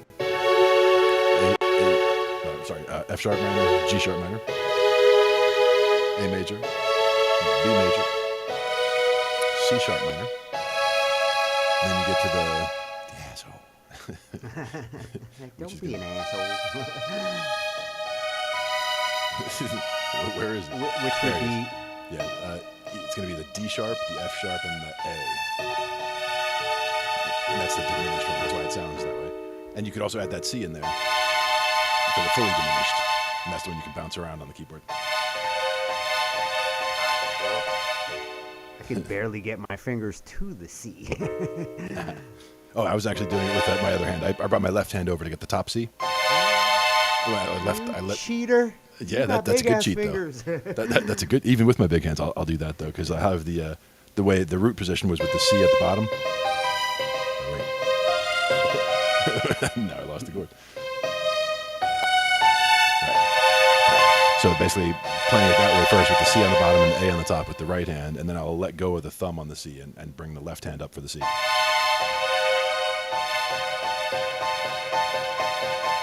Just for that little bounce there, because that is one of those very unsettling chords, because it is diminished. Like I said, that's why we don't use it much. But that's all the chords in the key of E major. So E major, F sharp minor, G sharp minor, A major, B major, C sharp. Dial pad is where it comes together. It gives us Sharp. Half diminished. And then that. Back where we were. Definitely good stuff. We got some other good songs lined up as well. Around 10:30. This is a Yep. good lock a piss moment. I want to play a little more of Hussein Javanmard. There we go. Gonna have We'll to get his name down yet, right? well, I actually Googled it to like how do you pronounce Javanmard, and there's actually a website that will show you. There you go. Nice. Hussein Javanmard. Mm-hmm. I think is the way. And while we're taking a walk around there, everybody, if you had any questions for us, let us know in the chats there. We'll try to help you best we can. Other than that, we'll go through some more stuff that we got lined up.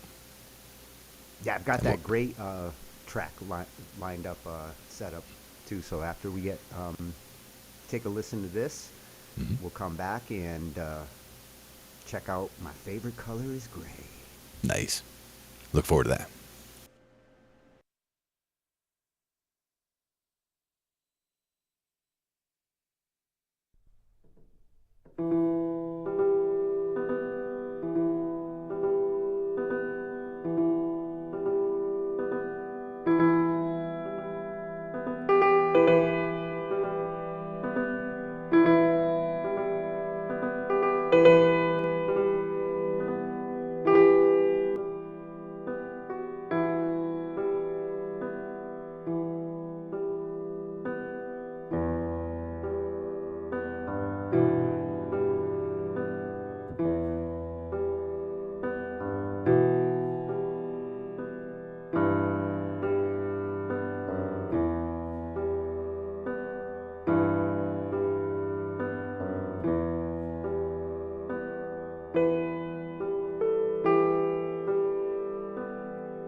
I made this song in 2 minutes.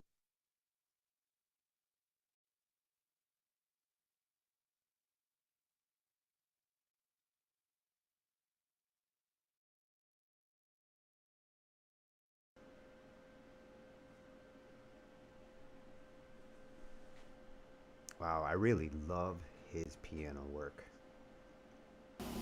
Definitely. You know what I really liked about how he switched it at the end there?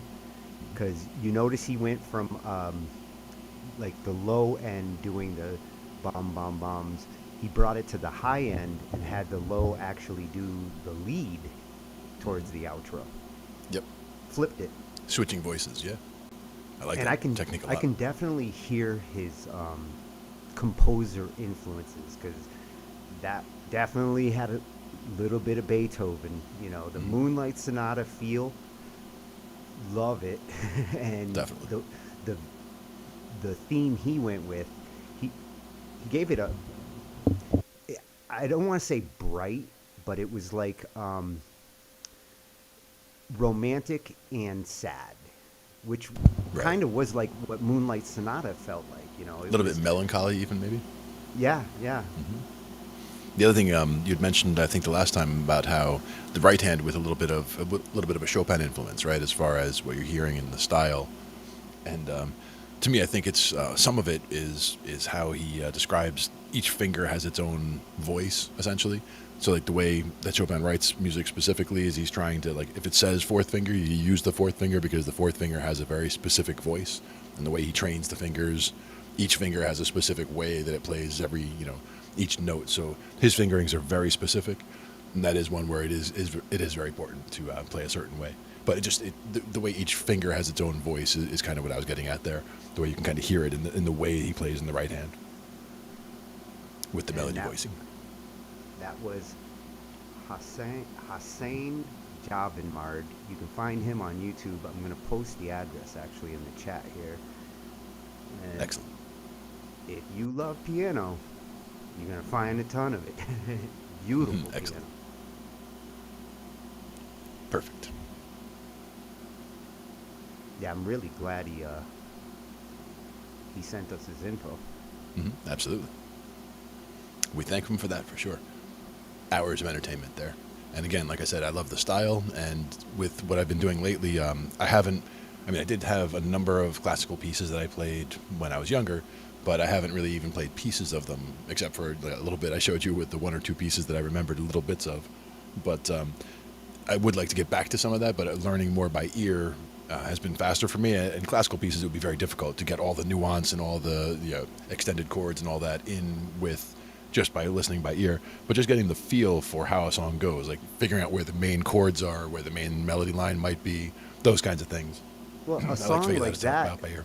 a song like that is great for learning how to do that more, because it's not too intricate and fast, and you're not trying to figure out like a lot of complicated rolls up and down. It's just more of a exercise in two-hand melody.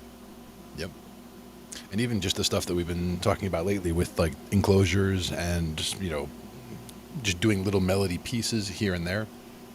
It's making a lot more sense to me how you can just kind of flow from one, through songs of different changes and all that, and just kind of have something going on without having to necessarily be looking at a sheet that says, play this note at this time and then play this note at that time. It's more, okay, we're going into that key, so like I'm going to use this palette of notes to do these things. And most of the time I'm staying in the very safe palette, like the root 3/5, like we talked about, root 3/5 octave. Stay in that neighborhood and you're golden zone. You're always fine. Yeah, Excuse me. yeah. If you've got your comfort chords, when you do have to hit those weird chords for that moment, it actually makes it easier the more comfortable you are with the traditional chords. Yep. And I do like the knowing that, for example, knowing what notes are in also tells you what notes are out. Where, for example, if you were playing in C major and you had all the white notes in your options, if you threw in all kinds of black notes all of a sudden, they're all out. So like that not only are all of those notes out, but that is all of the out notes. Like that's every note that you're not supposed to play is just those 5. So every time you've got 7 notes that you're supposed to play, there's going to be 5 notes that you're not supposed to play, and they always make this pentatonic Well, and pattern. it's not that you're not supposed to play them. They produce a obvious Tension. It's like I say, it doesn't take a professional listener to hear things like dissonance and sharp notes together. Ears are made to hear that. You don't have to be an expert listener to pick up on things like that. You might not know what they are, but you know when you hear them. And it's good to get comfortable with all of them too, where if you're just listening to C major going on and you're going to just kind of hang out with that one, that's the flat 9. So it's like, okay, you're playing a D flat.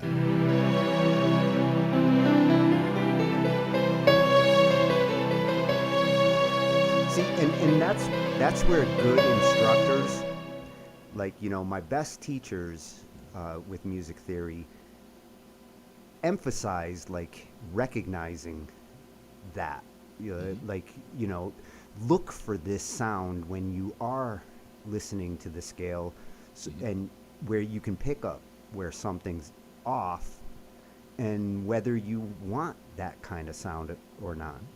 Yep.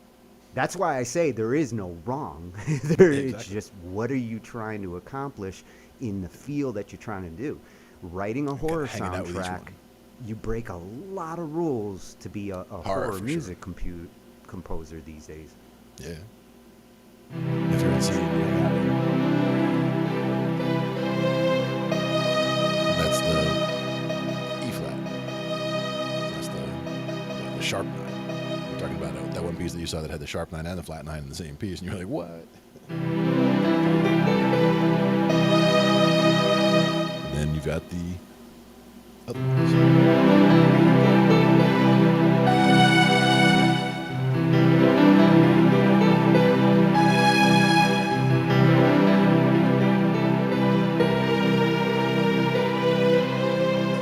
It's all about how you resolve to it and where you go from the notes that have all that tension. And the more tension you build up, that also makes it sweeter when you eventually get to that resolution. So if you do tension, and then solid resolve, that's the important thing. The instruments you use to hit those special notes, the ones that aren't necessarily, when you listen to orchestrations, a lot of times certain instruments will only hit the good notes, and strings and other things tend to be just like guitars and bands.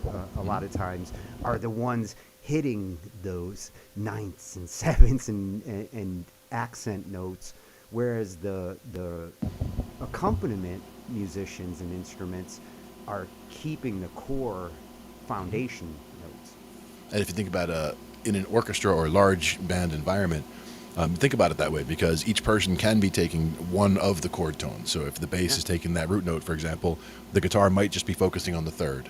Like in Jerry Garcia's case, for example, a lot of times he hangs out on the third of the chord, and the third is unsettled, but not unsettling. It's not unsettling. It doesn't sound bad, but it's not hanging out there. It doesn't want to stay there. It wants to go somewhere. But it could go up. It could go down. And that's why it's an adventurous tone. You can hang out on that third.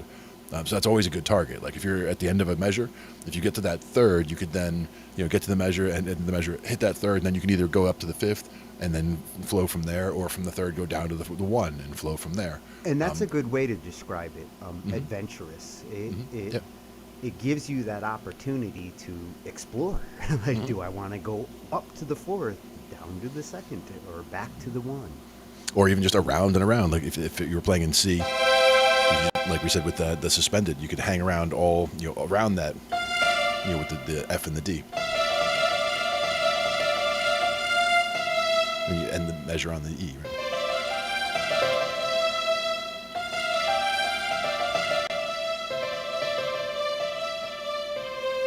And, when you want to really land, you land on the 1. If you want to semi-land, you land on the 5. And when you land on the 3, you're saying, hey, I'm not done talking yet. That's one thing I like about the 3, especially in that case, is that it's unsettled in the way that it's saying we're not done with what we're doing, and I'm not done saying it yet. So I'm going to go from the 3 to do other stuff, and then come back and land on whatever, and then it's the handoff or whatever. So it's a good musical communication with the 3. And of course, knowing whether you're major or minor, very important, because the wrong third sends the wrong message very loudly. The wrong message. And you might not get looks right away, but a lot of musicians, if they're really pro at it, they'll just be doing their thing, and then they'll just kind of casually adjust their position where they can kind of just look at you real quick and do something else. Did you just do that? Was that a signal? Were you trying to get my attention? Okay, no, okay. I can go back to what they were doing. Speaking of adventurous songwriting, creative song arrangement and approach, that gray track that I mentioned. Nice. I've got that loaded up, and we're kind of lucky here. He gave me permission to play this. It's still private, but Excellent. he's so cool that you guys are getting a sneak preview of some of the stuff he's working on. he's got some incredible material that coming up the pike. Excellent. I look forward to it, man. It's gonna be awesome. Yeah, this Check is this out. on BandLab. Some of you may already know him, but if you don't, you definitely should, and go follow him. My favorite color, gray. That's his @name, and you will not be disappointed with the music you hear from him. It's all writing. The reason why this song really got my attention was it takes an unconventional song structure approach. As you're listening to it, you'll notice it's not your typical verse bridge chorus kind of approach. And I wish more songwriters would go out of the box this way. It keeps the song interesting throughout the whole song. You never totally go back to the same space. You're always moving forward.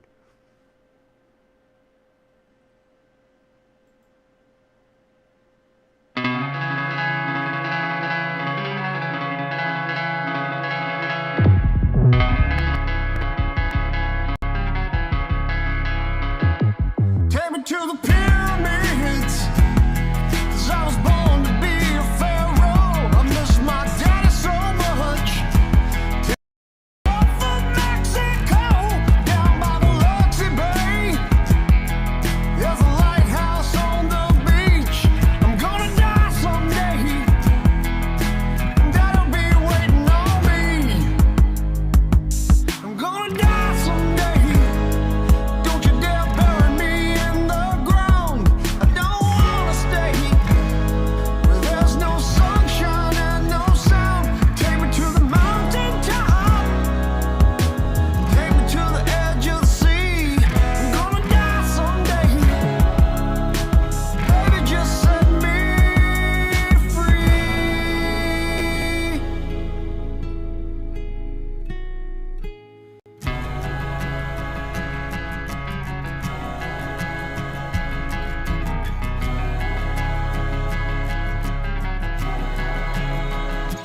Take me to the Colosseum, or lay me down in the shade of the redwood trees. You can take me anywhere, as long as you set me free.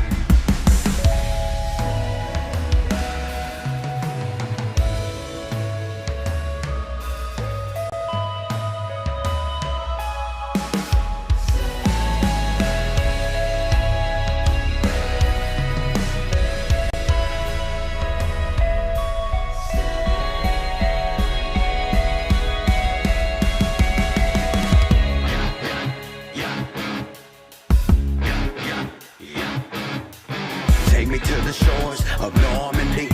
The Great Wall of China was waiting on me. Climb up to the summit of Machu Picchu, or take me to a place where the water's clear blue. Alaska, Hawaii, we'll watch the sunset. Just take me any place that I haven't been yet. Hell no, I ain't afraid. You wouldn't believe the life that I've lived. Son, if I ever taught you anything, it's never take more than you give. Remember family first, always stand up for what's right. Always work hard and remember to be kind. Live with your love, never telling no lie. And don't you worry about me, son, I'll see you on the other I'm side. gonna die someday. Don't you dare bury me in the ground. I don't wanna stay where there's no sunshine and no sound. Take me to the mountain top. Take me to the edge of the sea. I'm gonna die someday. Ooh, baby, just set me free.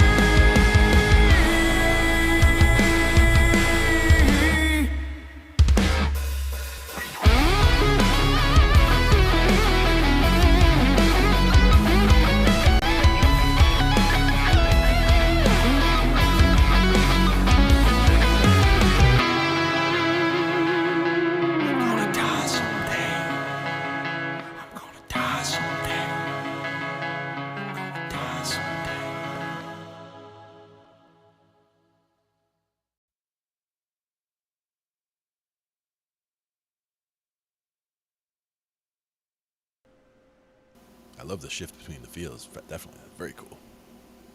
My favorite color, gray. Yep, on BandLab, it's at my favorite color gray. I just put it in the chat for anybody who's interested in checking out his material. Like I said, awesome songwriter. There's so many different aspects of what he did in this that I like. You hear how he built up the theme, like for this rest of the song, the original theme had evolved. Oh, yeah. It had grown in its guitar aggression. His vocal approach totally changed. It kept it both interesting, and it kept the part of the theme that it needed to. So it felt familiar, but at the same time kept feeling new throughout the whole song. And that's something that's really hard to accomplish sometimes when you're writing a song where you don't want it to just sound like the same thing for 3.5 minutes. Yeah. One thing I like in particular is that first shift, right? The first two chords, you're going from that to the C sharp minor to the E major, which is basically taking those middle two chords, or the middle two notes are the same two. So you're keeping that E and the A flat in there. Which is definitely very cool, because that keeps that feel, it keeps it feels like it's climbing, and that's why I always liked a movement by thirds, going up or down, whether it's major or minor, is always a cool feel in a song. So even just that little pieces, but the way it all resolves, all fits together, very cool. Yeah, the other thing that really caught my attention, going in that first part, he used bridge, like he threw bridges, just like every other line. So it was like the bridge became the hook throughout the song. Sure. Da, da, da, da, da, da. Every time he was hitting that way, it felt like a transition part, but then he would go almost back. an interlude. Yeah, like little interludes throughout that intro, which just kept kind of like hinting that we're about to rock it up. And by the time you get to the middle, when he starts to do that, you're already ready. Like those little bridges that kept coming in just lead you there, just like a resolving chord. Right. It's Now, one thing just we're gonna. fantastic songwriting. Yeah. It's the kind of approach that a lot of musicians don't take. They just cook with the standard recipe because it's comfortable. It's easier sell for a song. Commercial music does tend to favor the traditional song structure, but every once in a while a Meatloaf comes along and says, traditional song structure? Fuck that. Not today. Today you get the Meatloaf special. Well, that's because of Jim Steinman. Jim Steinman was more of a theatrical songwriter, so when he'd write a 7-minute song, that whole 7 minutes was different parts. I mean, it would just go all over the place. Now, I'm a sucker for story songs. I love story songs. So, I mean, Meatloaf, right up there. I mean, I've never been, I would never say I've been a huge Meatloaf fan, but the fact that he writes really good story songs is always, I've been a fan of that. He brought the definitely. story. Yeah. He brought the storytelling to the music. Jim brought the music. Amazing composer. My absolute production idol. The guy was self-producing in the 70s when nobody was, and his approach had the classic rock piano attitude, but for theater type rock and roll, where it's like a musical, a rock musical, and then Meatloaf joined forces with them and said, here's some stories and big booming voice combination. Yeah, definitely been some that I've liked from Meatloaf's catalog over the years, for sure. some classics, like the ones that get the whole bar singing, like those. Those are always good. Paradise. That's one of them. Yeah. Or That on one a with- hot we had a, summer night, would you give your throat to the wolf? Yep. The wolf with the red roses. I think that's what he said. Which was actually Jim Steinman who did the voicing for that. The cameo there, the cameo Yeah. part, right? Nice. That way he got in there, right? So that's good. Yeah. Plus, I loved how they had the male-female vocal dynamics. Yeah. That was huge when Paradise came out, and you had that little back and forth between them. Towards the finale, it was a whole different kind of duet. It wasn't one of those, Kenny Rogers and Dolly Parton Island in the Stream type of duets. It was like, if you want to sleep with me, you better tell me you love me. And again, it was back to storytelling. So it was not only was it combative, let's say at that point, right, in a way, but very different from other things like you're saying, rather than working together, but not in a combative in a musical sense, but more in the story. They sense. did a real slick job of bringing in that baseball announcer, during that moment where he's rounding second, he's going towards third. Phil Rizzuto, is that who that was?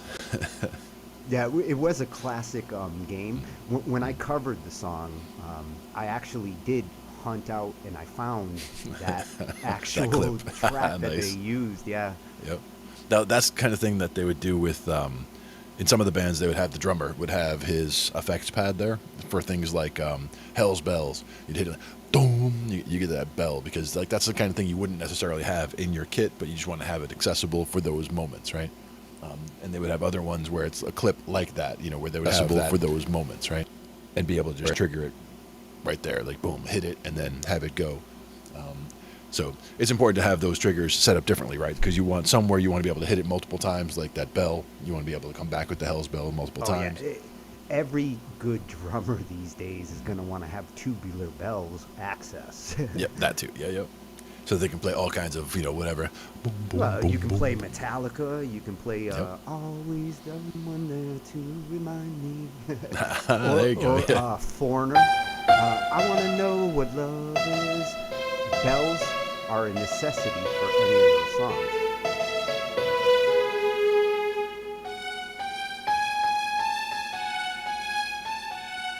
Somewhere around there. And if you're an AC/DC cover band, like the one that you always gig with, Yep. you need bells, you need cannons. Yep. Bells. Yep. Check. Cannons. Yep. Explosions. Check. In one of them, Vincent Price. I want to say that was. Oh yeah, Michael Jackson. No. Not even Michael Jackson, but Trooper. The Trooper. I want to say. They used Vincent Price in the I want to say that was AC/DC it. song? There was. It's not an AC/DC. It's not all AC/DC songs, I should say. Like they also do. The Boys Are Back in Town, for example. I mean, they have a mix of things that they throw in there, but they focus heavily on AC/DC stuff or things in that style.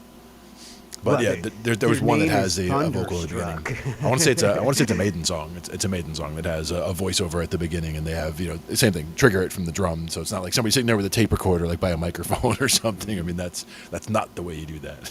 You have it triggered on the drum back there, so when it's ready to go in the song, you can click, click, click, and then bop, he's able to just hit it right in. And that works out well that way.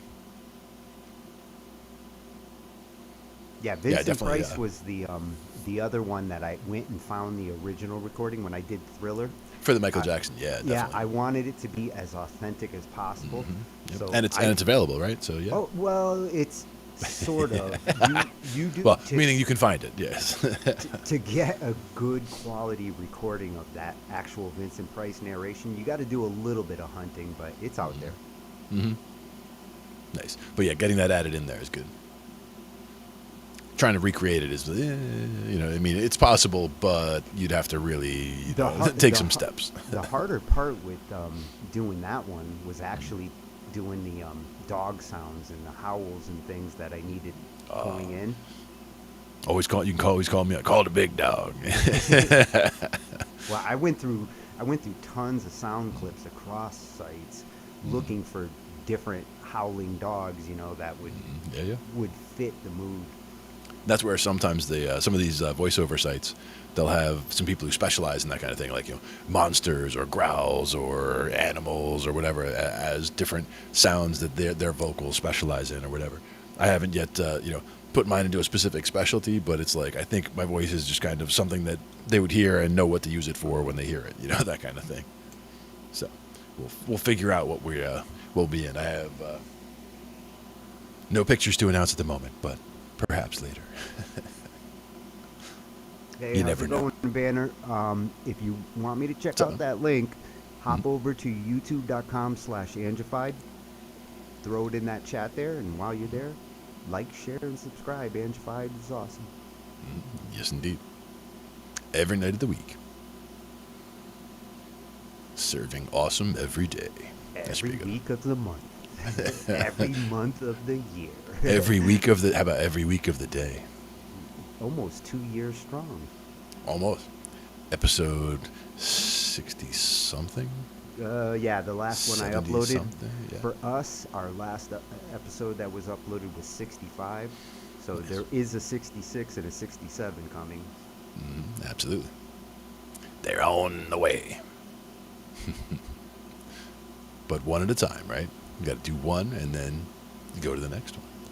The other question is what kinds of things we want to go over. So sometimes it's more heavy on the theory side. Sometimes it's more heavy on the jamming or story side. I definitely enjoying the gray. I'm definitely enjoying the Hussein stuff. Once in a yeah. while, it's hardware.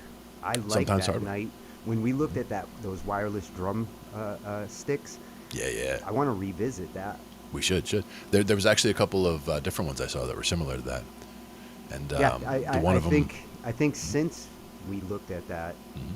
the times have changed really fast in that technology. one of them was like Invisible Drum Kit was the YouTube video or whatever, and the guy just has sticks and is sitting there in a chair with just the sticks and starts playing, and like there's a speaker somewhere that they don't see, and just with him with the sticks, it just does a whole show, and people are like, what? Like the Invisible Drum Kit, trying to like make sure there's no kit sitting there. It's like, no, it's just the way they have them programmed out, and that's where it's essentially the spatial awareness of the controllers now are getting that good, where the sticks know where they are in space and they can feel the impact. They know that when you impact and you impact in this particular region of space, that means that's where the snare is, or that's where the crash is, and over here is where the snare is, and over there is where the kick is, right? Hey, Bobo. How you doing? How's it going? Welcome. Welcome to And Thursday night. a lot of the new strategy, they're mixing controllers. So if you got sticks that the sensors can read, or gloves even. Yeah, gloves would be awesome. A combination of different controllers just increases the accuracy and the ability of them. It's like that MIDI ring that Yeah, we exactly. saw, where Yep. this ring sends MIDI control signals, and if you're using it while you're playing a MIDI controller, a keyboard, the ring can become like a mod wheel just by moving your finger up and down on the key. So like if I was wearing the ring on this hand here and I hit a note, I could be like, Exactly, just by moving just with your the ring, hand. instead of having to use the other hand to move the wheel like that. Yeah. Which keyboardists have wanted, keyboardists want to use both their hands. The mod wheel and all that, they're fun, but unless you're playing a certain kind of part where, I'm soloing my right hand, I can use the mod wheel in my left hand. But these new MIDI controllers are allowing them to literally use both hands all the time and get the same effect. Now, I've seen people who have the voice box. I guess I would call it the Peter Frampton. I've seen guitar players who have that, where they have the ability. It's basically the tube is in their mouth, and they can use it either as an articulation, where as they move their mouth, wah wah wah wah wah, it's doing the wah like the pedal. But instead of having to use their foot for it, they can just do it with their mouth. That's breath modulation. In some cases it's breath, and in some cases it's just the shape of the mouth, in a similar way to the overtone singing that we saw the other So the night. mouth shape does actually affect it then. It can. It depends on what you're looking at. Like that one in particular, like he can have it just inside of his cheek, or like basically open, inside of the side of his mouth there. And as he wants to push in on the wah pedal, he would open his mouth to wah, and then when he wants the closed sound, he just closes it, and it can sense the change in I guess how the sound reverberates from the room into the mouth, because if the mouth is more open, it's getting more sound in. If it's not, it's not, as well as the pressure. But you're not actually blowing in, because that's the other one that Cousin Jeff had a little keyboard that was like that. Oh yeah, the Melodyne. I forgot it not too. Not Melodyne. It's Melodica. The melodica, yes, where it's just a small little octave and a half or 2 octave maybe, but it's breath control. So there's no electronics. You just literally blow into it from a small tube and hit the notes, and it's just playing. So you can just as if you were really, humming. It really kind of has an accordion kind of sound. Like It does. the way that the notes translate from the keyboard with that approach feels just like a squeeze box. Yeah, and the other thing that I like about that in particular is that it forces you to take those breaths, take those moments to breathe, and those breaks that you take are exactly what you should be taking if you're soloing on an instrument, for example. You should be taking, instead of just doodle doodle doodle doodle and just constant notes, there should be, you're saying something, right? You're doing a doodle small phrase, doodle doodle doodle, and then you take a moment, and then doodle doodle doodle, and with that, you actually have to take a moment to breathe in between phrases. So, you can. So the music that you would write with an instrument like that, Yep. is going to be a lot like how a singer would write a melody, Exactly. where like you're obviously not going to try to shove so many words in there that you can't catch your breath. Right. And that's exactly why also people will say, it's good to sing your solo, sing your melody line or sing your solo. If you're trying to solo on a bass or trying to solo on a guitar, if you're struggling with it or whatever, try to sing while you're doing it, because same reason, you have to stop to breathe. So you can't just go, even if you know what you're trying to play and you're trying to play doodle doodle doodle doodle doodle doodle, you can only do that so long, and then you have to stop and breathe. During those breaths, those are the pauses that you should be taking to let the rest of the song kind of speak through while you're soloing. It helps you to become conscientious of your physical limitations with your fingers and your timing, and to that you're not wearing on someone's ear by just ripping notes for 40 minutes straight. It's like there's a time for that. Sure, there's a time for fancy, lots of notes in one place, but not every song all the time. I mean, there's space. But that, again, that's blues and rock and other things. This goes back to what I was saying earlier, where even an untrained ear knows when it's exhausted. Exactly. If you're listening to a song that's so hyper progressive that it just goes nuts for 4 or 5 minutes, the ear gets fatigued from for 5 minutes. Yep. And that's also I get that sometimes with the kick drum, where if there's nonstop kick drum or double bass, double kick drum, like it's great when it's in places. It's great to do certain things, to say certain things in certain places. But if it's like 4 minutes straight of it, it definitely gets on me. If it's 4 minutes, even if it's 3.5 minutes like this, and then a change up, and then 2 minutes of that, it's like that's still 5 minutes of just like almost the whole time. So for me, I need a lot more break. The best progressive music these days balances the complex, fast parts with quick, slow hits that feel like that breath for a moment, and then come back in with that tempo, and then pull back again. The best progressive music always it breathes just like a human does. Yeah, and that's where, for me, like some of it, like Rush, for example, it just has such great songs, some great storytelling songs. Like we're talking about story songs. For me, like The Trees is one of my favorite storytelling songs or story songs. Well, and they pushed the limit on progressive music when they were doing it in the early 80s, and what they were doing was, in some cases for that time, was like, whoa, this is too much going on for too long. But somehow they did manage to hit that sweet spot where it never was overwhelming. It always became a classic. Yeah. And again, it's not a style that is for everybody. There's some people who are like, oh no, Rush. But to me, that's something I love. Play it.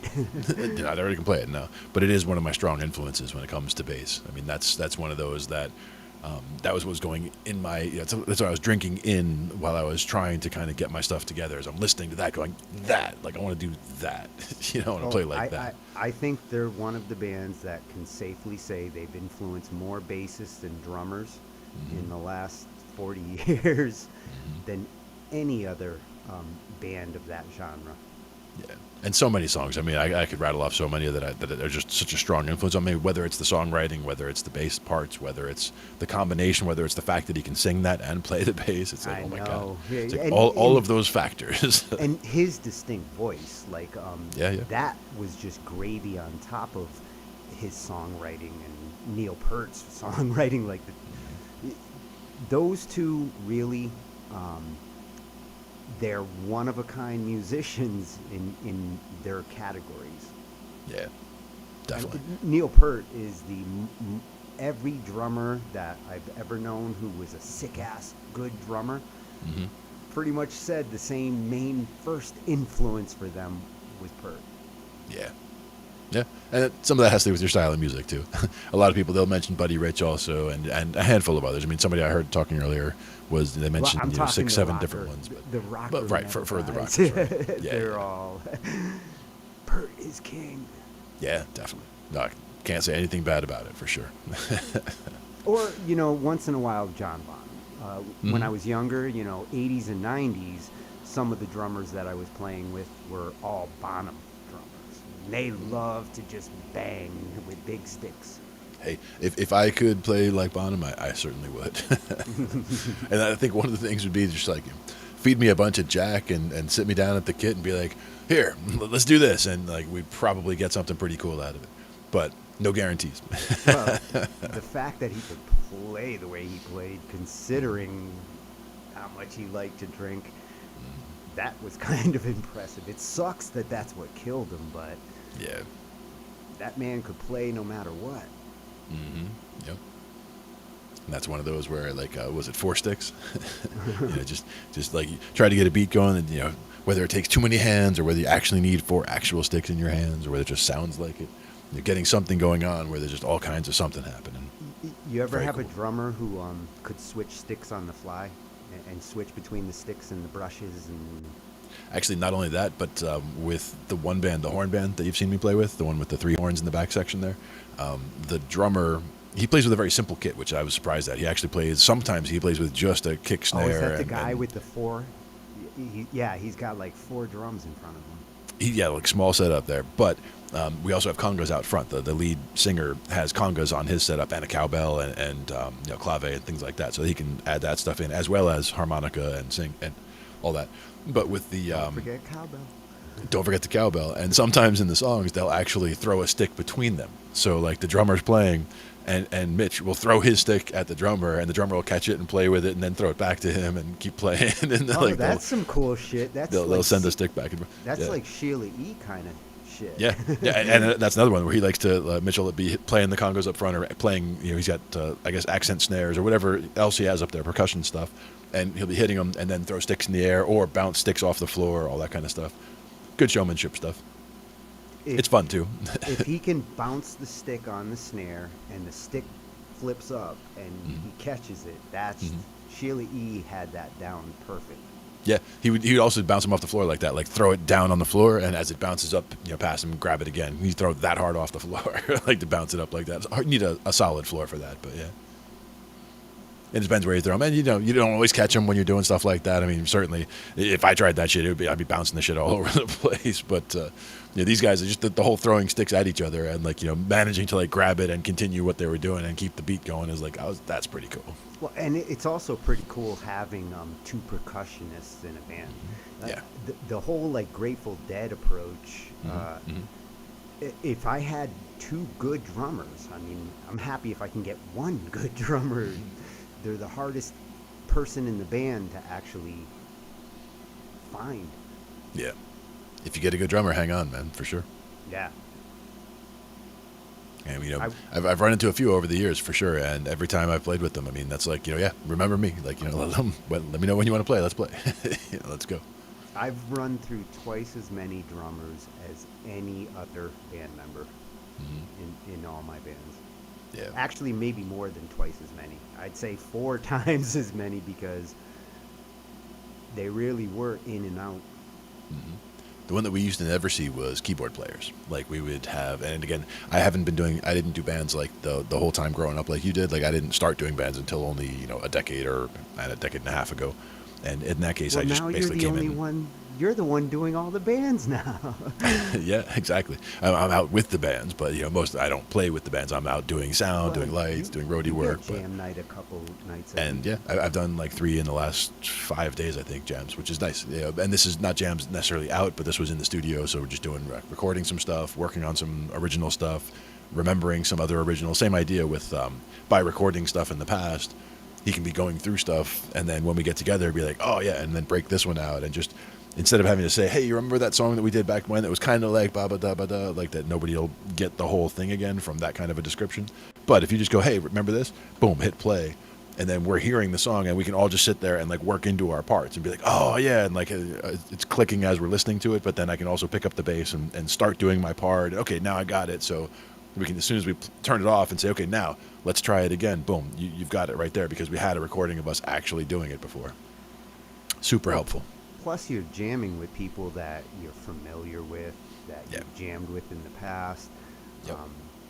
That keeps the music The comfort muscle levels. strong. Yeah. Yeah. And that's also where hearing the changes and things like that, like sometimes it's important to give signals in a band, right? And I'm usually so as the bass player, one thing that I'm terrible about is stage presence. Like if I was the bass player in the band, I'm more of like a statue in the back playing bass, looking at my hand for the most part. Big ass statue. Big ass statue. But I mean, I'm not supposed to be the front guy. Like I'm not up there singing. I never did while singing or while doing live shows. I almost never do any vocals. Sometimes I'll have a vocal mic set up so that if I do manage or feel that I'm going to be able to pull backgrounds off while playing the part, I'll do it. But lately I've been singing a lot more, and also like yesterday I was saying I played keyboard instead of bass, so I didn't have to play bass at all. So I could just literally play keyboard, and if I'm doing like D major, instead of just playing a chord, I can just bounce it basically back and forth between the bottom, and then that's the 1, and then the 3 and the 5. And that's an easy enough timing where you can just kind of rock your hand back and forth with that and manage to sing, along with the line. You like don't sing the first word that they're singing, but then kind of sing the next 2 words as a background or whatever. Kind of added some nice stuff, so it was fun. My job. Bow, I'm a keyboardist. He took your job. Well, in this case, it's more like that was like as I came down the stairs, he was talking about me grabbing another guitar to play, second guitar, because we had a bass there, we had a guitar there, we had drums there. But I'm like, nobody's on the keys. I'll jump to the keys. And everybody immediately, like as soon as I played keys, everybody was saying how nice it sounded and all that. And part of it was Yeah, because I've been playing more with what we've been doing here. I've been playing a lot more keys over the last 60 episodes than I had in previous decades. And if I had to choose, would I rather have a second guitar or a keyboardist? Right. I would go, not just because I'm a keyboardist, but like when it comes to the potential of a band sound, like Yep. Filling a the sound out. keyboardist Exactly. is going to provide a better accompaniment overall than a second guitar, assuming that the guitar that you do have is a good rhythm guitarist. If he's just a lead and he really doesn't have good rhythm, then yes, for rock bands, you kind of need to have 2 guitars. Cause Now the ones I play with, they guitar can by go itself back is and not forth. enough. These guys can go back and forth. They can play, leads and rhythm. Either one doesn't matter. One thing you will run into, not with the guys I play with and all, but in bands that I've seen elsewhere that I'm not involved with at all, I've seen where there are issues where like the rhythm guitar player doesn't play any leads, and you can see issues where that it's kind of like a problem with the band as far as like the lead player. He's not getting the support he wants from the rhythm player or whatever, or the rhythm player. He's just kind of, doing his own thing in his own and not quite focused on what he's doing. You see that kind of stuff in some of the open jams maybe, or like, bands that are just getting ready to start playing out type stuff. But the bands that we play with that are already out gigging, like you don't see that kind of stuff at all. Like they're all locked in tight. Even when they have an off night, like, or one of them, misses something somewhere, like, it's something that I'll just kind of laugh about later and be like, oh man, on that song, you see what happened with that, whatever, Sometimes it's a pedal that somebody forgot, or like a pedal wouldn't power up. There's going to be technical issues that happen now and then too. But they muscle through and power through all of that stuff. Yeah, there's a big difference between if the bass player's having an off night, or the guitarist is, or God forbid, the drummer. Yeah, and I mean, some of those could be even like one gig we show up at, and this is one of the ones I want to say it was on the Hudson, so it was one of the water clubs or boat clubs, one of those. And it was right on the water, but they had a stage that was outside. It was, I mean, stage is kind of generous. It was like a 1 foot high riser, but it was several pieces that were kind of cobbled together, plywood kind of planking, but it was all black. It looked like an official big thing that you could put a whole band on. And they played there the one time, and it was great. It had room on there for like the whole 10-piece band, and no problem. We went there again, I want to say 2 months later, and we got there. I got there as like the drummer had just gotten there, and he had already scoped it out. He was coming back out. He's like, "No way, man!" I told him to rip that shit down. Like I went back there, and like it was falling apart. Like if he had even tried to step on it to like start setting up, he probably would have crashed through, and splinters of plywood everywhere. But it was like that thing just did not last. It was right on the water, so it's like okay. I get part of, it's not exactly the ideal conditions for putting up like a kind of cobbled together wood stage. Like maybe put something professional down if you're going to do that kind of thing. But in this case, they just, okay, get rid of it. And then this is the guy who always builds his own stage for the drums, almost always. Oh, is he the one with the little buckets? With the buckets, yeah. The gallon buckets and the plywood on the top, and builds the whole stage out of it. And you wouldn't know it. It's like if you just saw the stage, you'd be like, oh, it's a cool drum riser. And if you didn't see him set it up, you'd have no idea it was just a stack of buckets and some plywood. But we played a gig with them the other day, and the place was so small that he didn't even do a riser at all. It was just, drums on the ground. I was like, oh, it's like the first time I've seen that because it's such a small place. But there is a riser in the corner, but it's in the corner. So, like, if he was on there, he'd be playing out from the corner, and he wouldn't really be in a good spot. So he just set up in the middle, in the back. And it's a place that's kind of narrow front to back is the main thing. Yeah, what was the ground? Was it like concrete or? It was like regular floor, but the thing is that it's kind of a weird place that you're where they're playing is in an area that's, let's say, 20 feet across, right, which is 25 feet across, which is a lot of kind of room, but it's only maybe 8 feet deep from the back wall to the people sitting at the bar on this side of the bar, and the bar goes all the way around in a square or a rectangle. So there's people all the way around this side, that side, the other side, but the whole bar is like 2 feet lower than where we are up here. So like the people sitting at the bar on this side, they either have your backs to you, or if they spin around, they're like sitting right there, within 8 to 10 feet of the back wall. So it's kind of a very short front to back place as far as where the stage is. Yeah, and when you're thinking of the sound of drums in a performance situation like that, yeah. There is a difference between drums that are on the ground, especially if they're on concrete. It'll flatten the sound out because there's nothing for the sound to go down and provide sound back.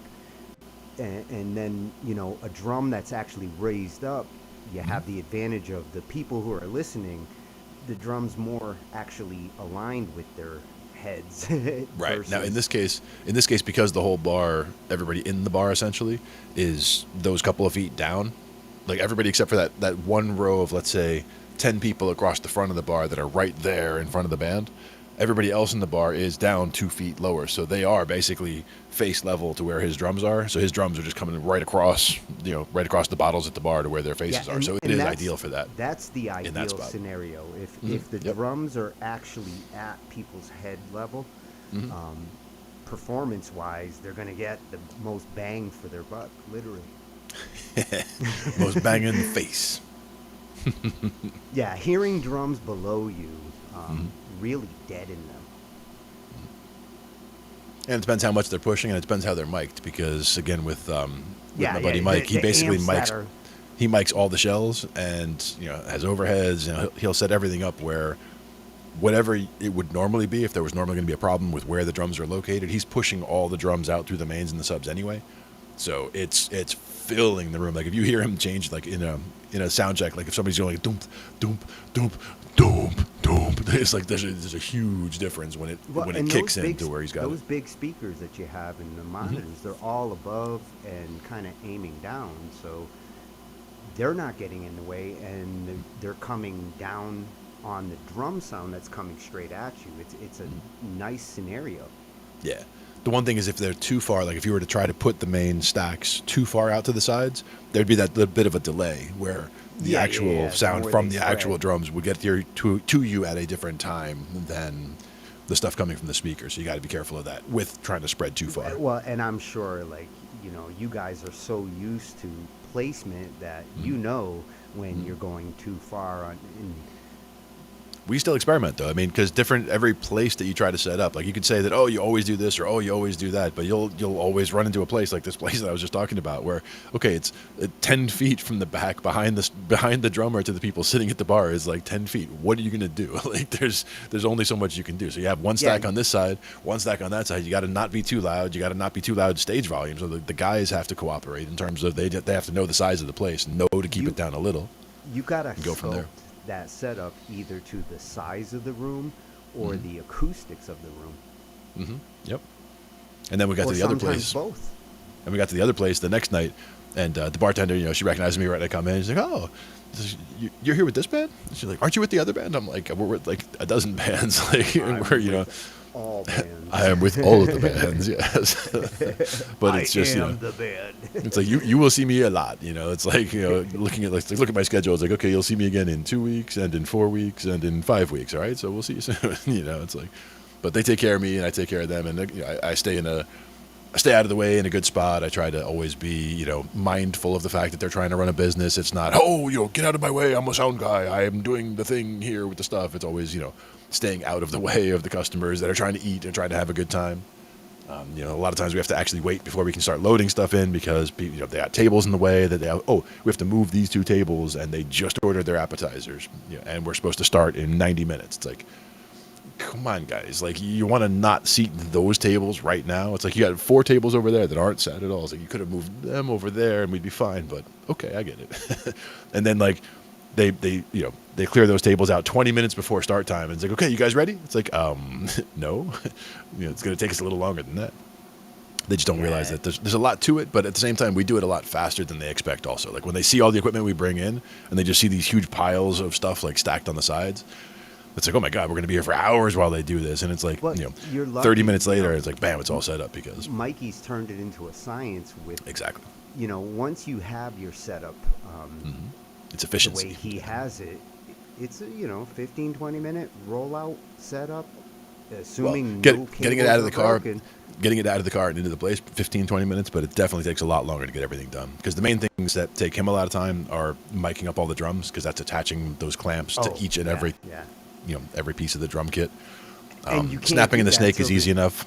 Till the drum is actually the drummer's done. You right. can't mic a drum kit that's not set up yet. Exactly. And I mean, you'd think, I could maybe run the cables and have them all ready so I could snap them in. You'll just confuse yourself. It's like you can have the whole kit for the drums right there so that you're ready to snap it all in when they get there and get snapped in. But we always have, I don't think we've had issues with drummers being that late. Like there are some who are more considerate than others, let's say, about when they get there. Some are there. Most are going to get there first because they have the most stuff. They know they have to get the most stuff in. You know all the drummers. You've already worked with these bands. Yeah. I mean, how many times in the last year did you have a new band? I think maybe twice you mentioned. I think band 3 that you actually. Hadn't done? 3. Well, 3 bands that we hadn't done that band, but we had worked with or met previously a member or members of those bands because it's his other project or their other project or right or business that we picked up at another gig where it was you remember when we were at this gig and the guy asked for the card, okay, well that card it was the drummer in this band and they wanted us for this, and it turns out it was the same places anyway. So like the place that we did that Saturday, we were there where she recognized me as, you're with this band too. We've been there with I think 5 different bands at the same place, but it's not always inside. Like for some of the bands it was out back, so like her being the bartender, she wouldn't have seen what's going on out back with the different bands and the sound guys out there. But so we go to the same places a lot and work with the same bands a lot, but it's all a lot of fun because it's a similar crowd, but it's always different every night. Different energy. The Halloween energy was pretty cool too. What's really cool with the experience you're getting there, you're seeing the current music scene, which is evolving with the last couple of years. The music scene that we're going back to is never going to be the same. And it doesn't mean it's going to be worse. It's just going to be different. one thing is almost all the bands that I work with for these types of things are cover bands. So it's almost all people playing the same songs that are around. It's not that somebody has some new original whatever that they're working with. We do work with a couple of different original bands, and I'll definitely be getting some of their material to play here for us all. I've been trying to not play a lot of the cover stuff that we do, just because we've been, trying to stay away from covers and try to move more towards getting original material, amplifying all of that. So when I do have some material to share with some of those, I have some already that I had the videos of. I just want to talk to them about it before I, go ahead and bring them out. But I'll definitely bring them out one of these weeks. I've heard get some up here. great originals. That Yeah, country band that That's you exactly. ran across. Wow, that's an album I would buy. Yeah, absolutely. And it's available now, so I'll get those details and we'll put it on here the next time we talk. Oh, see if they're interested in us spotlighting it. And Yeah. I'll And a buy matter of my fact, album that night. Yep, I'd already talked to him about that actually before I even took the videos that night. But I know that we're going to be playing a gig with the singer from that band in another project, which we'd worked with previously. Oh, wow. She's coming up in a couple working weeks. in multiple bands. Yep. She was with the Workhorse. yeah. She was in the other one. It's even more of a country band actually than this was, because they actually have a fiddle player and they actually do like Devil Went Down to Georgia, and they actually do stuff like that, and they kill it. I mean, awesome. They also had, I want to say, in the iteration that I saw, they change up who's coming which nights, but that night they also had a lap steel player, or a pedal steel, I should say, That where it opens had up a whole bunch of killer country songs. exactly. And I want to say when we saw that one, that was at a birthday party, a private party for somebody. They were having like a 4-year-old's birthday party, but it was a huge blowout bash with like 50, 60, 80 people. It was huge, but it was fun. And again, it was that band, or it was that singer, and it was her, So, and I want to say like from 4 the of them in the sounds band of sing it, at least.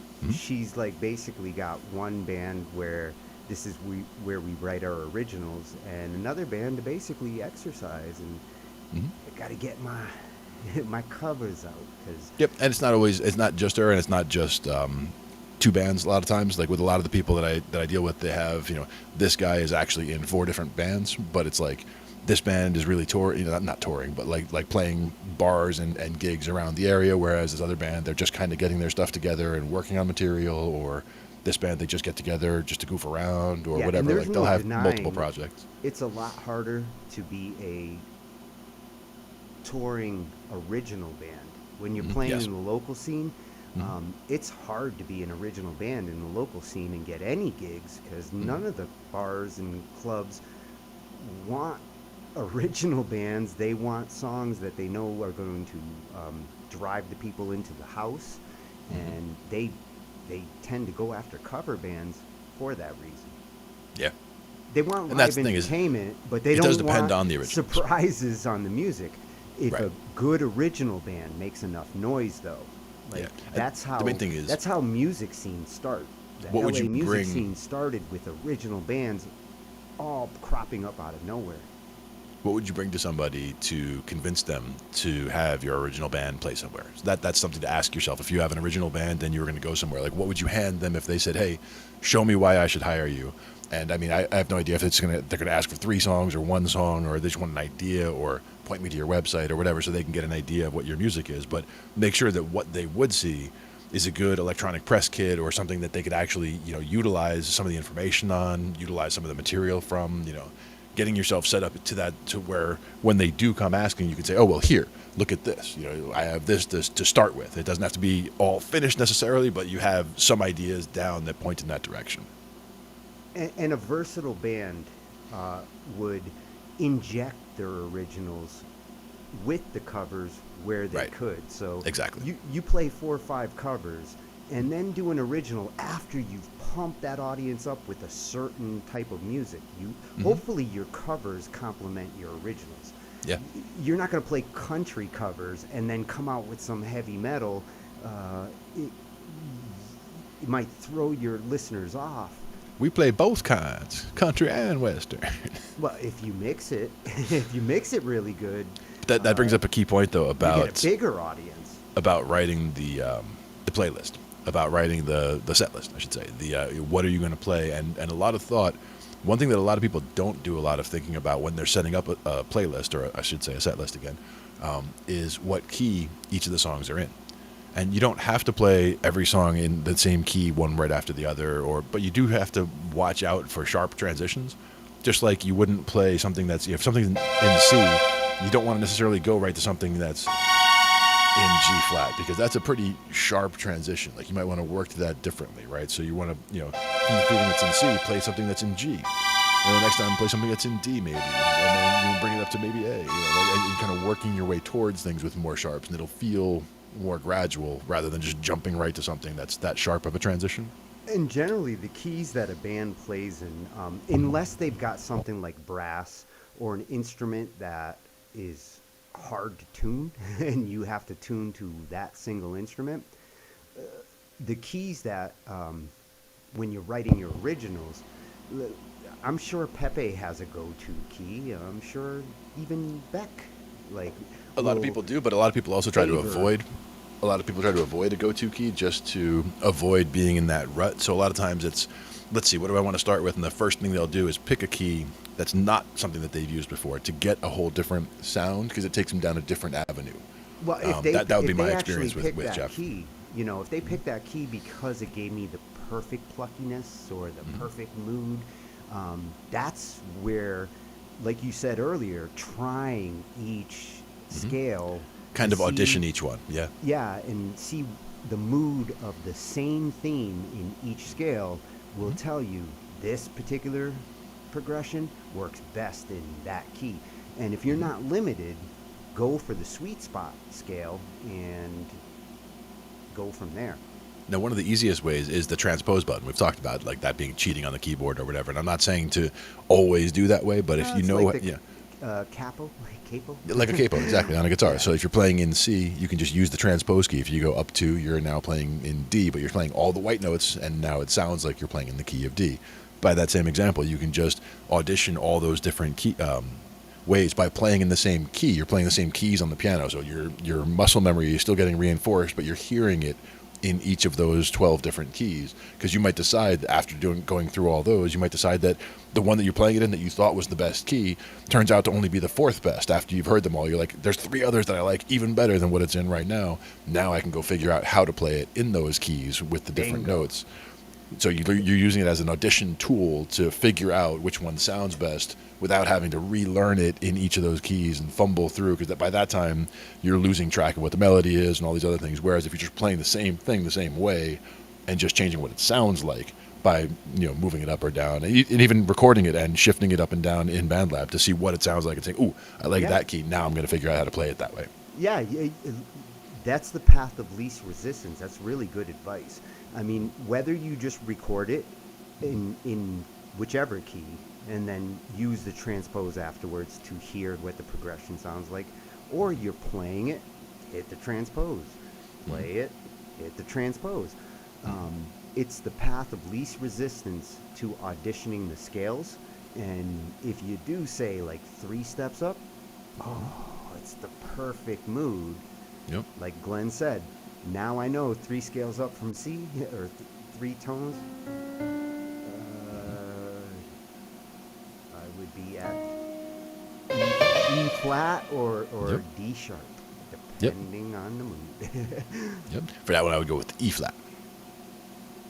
Yeah, at this point, I think I'm gonna go flats. I'm gonna call what we were playing earlier G flat.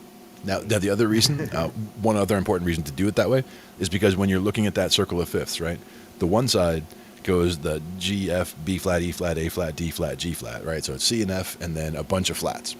If you look at the other side, it's C, G, D, A, E, B, G flat. So there's no sharps listed in the names, but those keys all have sharps in them. But that's why the key, like when you're just looking at the circle of fifths, you're just seeing all regular on the one side and all flats on the other side.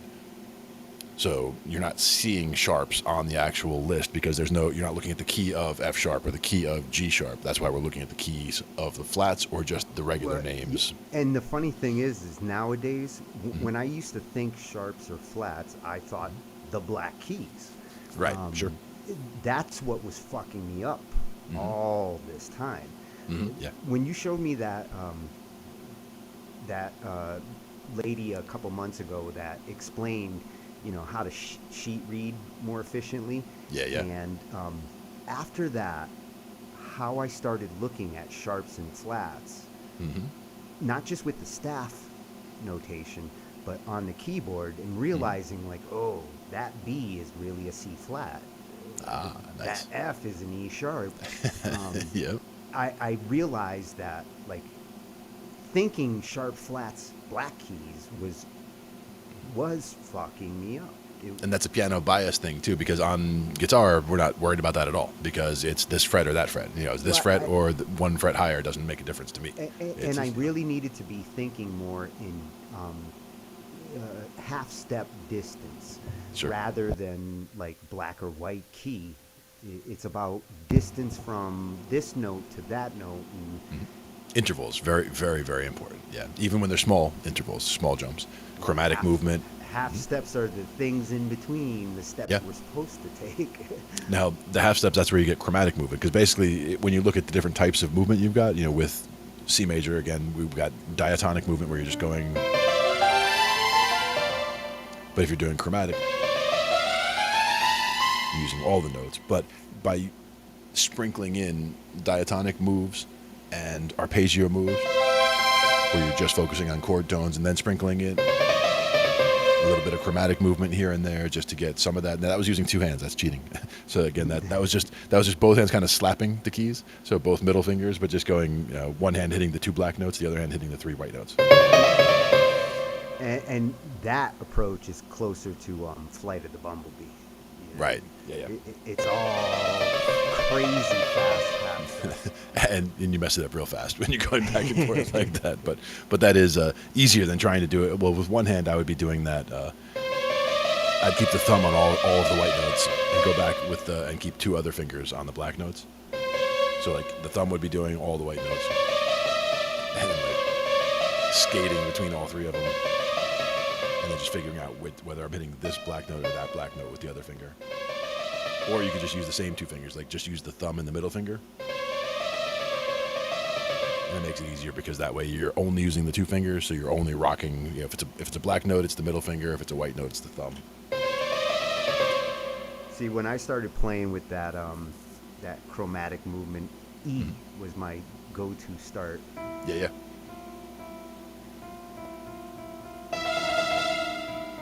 As would be B, yeah. Another good choice.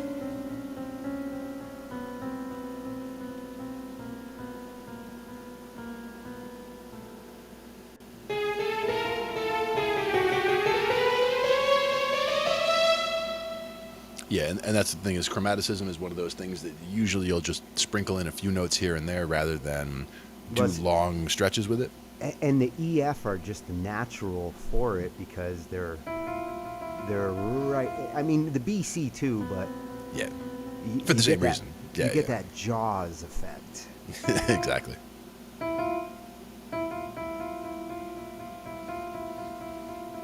I think the other thing about it is that it makes them, both the EF and the BC, what makes them most convenient for doing that is the fact that they're both white notes, so they both are being hit the same way, so that it's easiest to get the same uniform sound. Whereas if you're hitting a black note and a white note, you're probably hitting one with your thumb and one with another finger, Yes. so it might be less similar in how hard they're hitting. So I'm going to play ba-da, ba-da, ba-da, ba-da, rather than... It does provide the perfect balance of impact. Another trick would be to use two hands if you're trying to hit something fast. If you're trying to play a fast note, like if you wanted to play the D, and you just wanted to play a D very fast. Now, for me, that's these two, because that's from bass playing and from guitar playing, just taking two fingers and on the same key.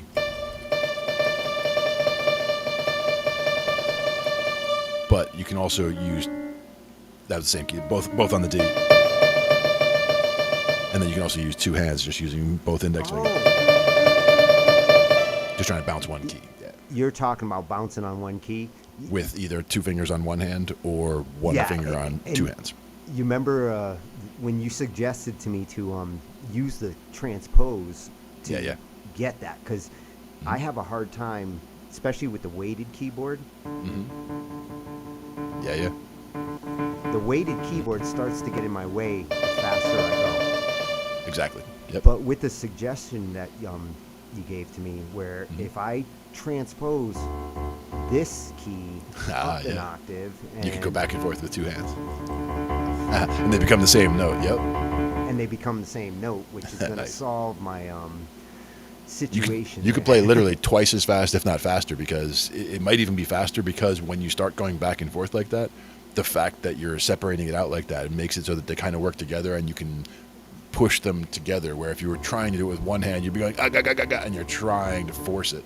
And if I'm doing it octave, like the sound of this is different than if I was hearing bouncing double. Yep. Yep. And those octaves, you can do that with one hand. Oh, Billy Joel. Yeah. Yeah, what you say is my Yep. They play that, and definitely in at least one of the bands that I work with for sure. Oh yeah, the Billy Joel Petty. Billy Doors Petty Band. Yep. Yep. Doors. They do a set of each of the three. They do a set of Billy Joel, a set of Doors, and a set of Tom Petty. Well, they pick 3 great sound Absolutely. sources. And they can customize it as they see fit. Like, if the crowd is, is suspected to be more interested in the Doors, they can play a longer Doors set. If it's going to be more interested in Billy Joel, they'll do a longer Billy Joel set. The bass players really, Those the whole 3 band is great. choices, There's going to be at least one choice in there where anybody in the crowd is like, yeah, this is good. Yep. And for the Doors set, usually that's the final set is the Doors set. Like they'll open with the Petty, then go to the Billy Joel, and then go to the Doors. And the Doors set at the end has the light show is really going nuts for that, like the psychedelic stuff. Like they're wearing the psychedelic outfits. They change outfits for each one too, so it's like, it looks like 3 different bands when they come out. And it's definitely all the psychedelic stuff and the lights and stuff with the Doors stuff. So the crowd really responds to that as well. And the Billy Joel in the middle, like you get a lot of people, like everybody's singing along for all their favorite songs there for sure. Everybody coming up on the dance floor. Like you saw the crowd on the Halloween shots. We were looking at the Halloween videos from some of that stuff, and I think that was I think that's what we had going on that night. It wasn't Halloween itself, but it was that weekend, I believe. I would have hit up that Halloween party. There was a few actually. We did the 1 week we did the other band actually on because I remember the drummer had on like the long blonde wig and was everybody had like crazy stuff going on there. Damage Radio was playing though on that night with the costumes that we looked at the one night. The other night that we had looked at, the same place, but the other night was with the Billy Doors Petty Band. We played with that place, I think, with at least, like I said, at least 5 different bands, both inside and out. And not just that bar, but also a bunch of other places in the area. But like they were asking, like when people ask us, oh well, where do you work out of? And it's like, like that's a tough question because like sometimes we're down the Jersey Shore, sometimes we're up in Nyack, New York, sometimes we're out in a winery in Pennsylvania. It's like we're all over the place, but there's no like one place where it's like, yes, we play here. It's like we're all those areas are where some music scenes are, as far as on the East Coast. Yeah, it's where places have started opening back up again because again, things had shut down for a long time, things opened back up, and everything is kind of still, I don't know, feeling its way around as far as getting things back together. You can't keep a good music scene down. Mm-hmm. They can spank a music scene for a couple of years and make it difficult, but you can't keep a music scene down. If there's a bunch of musicians in an area and they need some way to like show what they've got, music scenes happen. Yeah.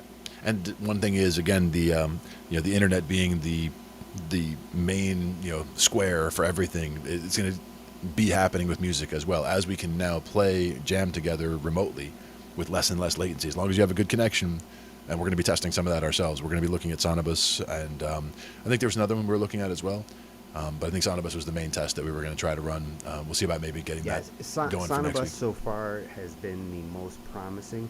I saw comes to feeling like you're jamming with somebody in the same room. I think might have been Aviva was talking about sessions. I wasn't sure if that was similar to Sonobus or if that was just a hosting platform of some kind. I'd have to check into it. Not sure. Yeah. Well, we'll take a look. Maybe next week we'll take a look at that. Yeah.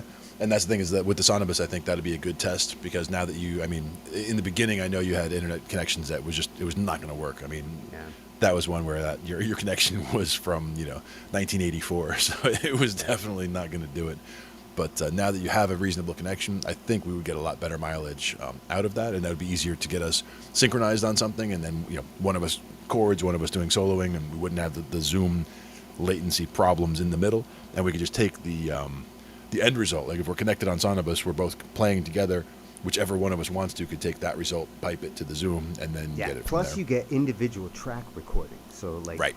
when you are jamming there, you can record each instrument on its own wave file, so mixing afterwards.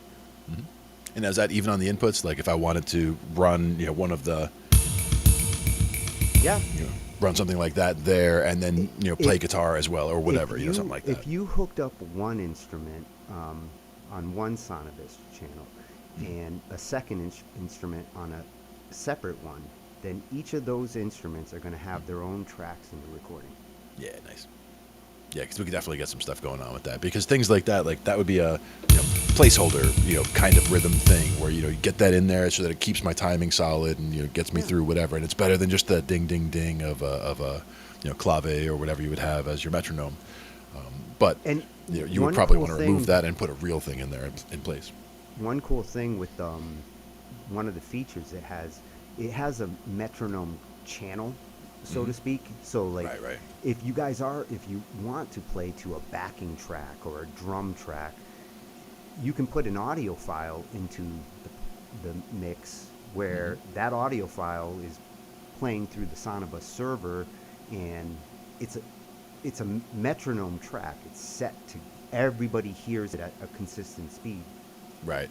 And they can all probably bring the volume up or down as they need to on their end in order to say, Yeah. I want this much metronome or that much. But it's the channel that they're getting, yeah. And that's the beauty of each Nice. client gets to adjust their own volume. So if you do want to turn somebody down on what you can hear, you can do that. It's And your it mix, It doesn't. Yeah, it's your mix, and the one that's being recorded on the server is not affected by your personal monitoring. Nice. Now, did you have any other songs that you wanted to get to tonight? I know that we still have a few minutes left, but I want to make sure we get anything in that we wanted to catch to. Well, the gray one was really the treat that Yeah, definitely. I was looking forward to That was a hearing bonus. again. hmm And we can finish off with Hassan here. I Nice. really love his work. And Yeah. I haven't had a chance to hear as much of it as I wanted to because my ears are constantly. Now, this is in a another video, right? conference. Another video where you can see him playing, because I was going to say the technique. If you see the technique as the hands go down, like that's where you can really see where you get emphasis coming in and where you get notes that come out loud but strong, loud and strong but not sharp. A lot of that comes from heavy, like being able to hit the keys with a lot of weight in the hands but not hitting hard. It's hard to describe, but you see it in the technique when you watch the people play. Yeah, People who this play is very one well. with his white piano.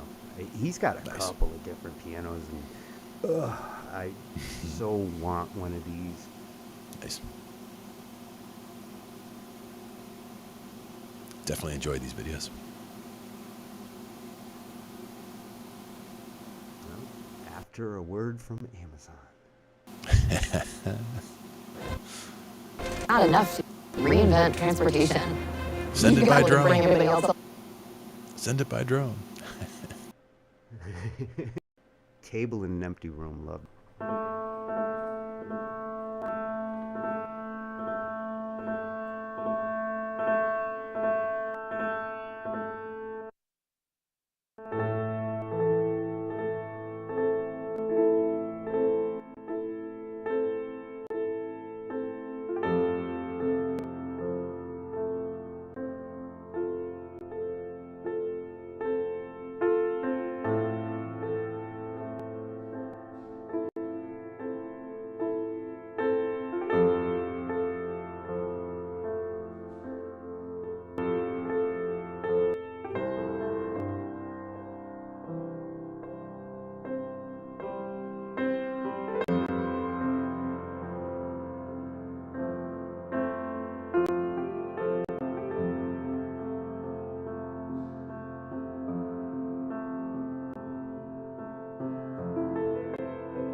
And now a word from our sponsors.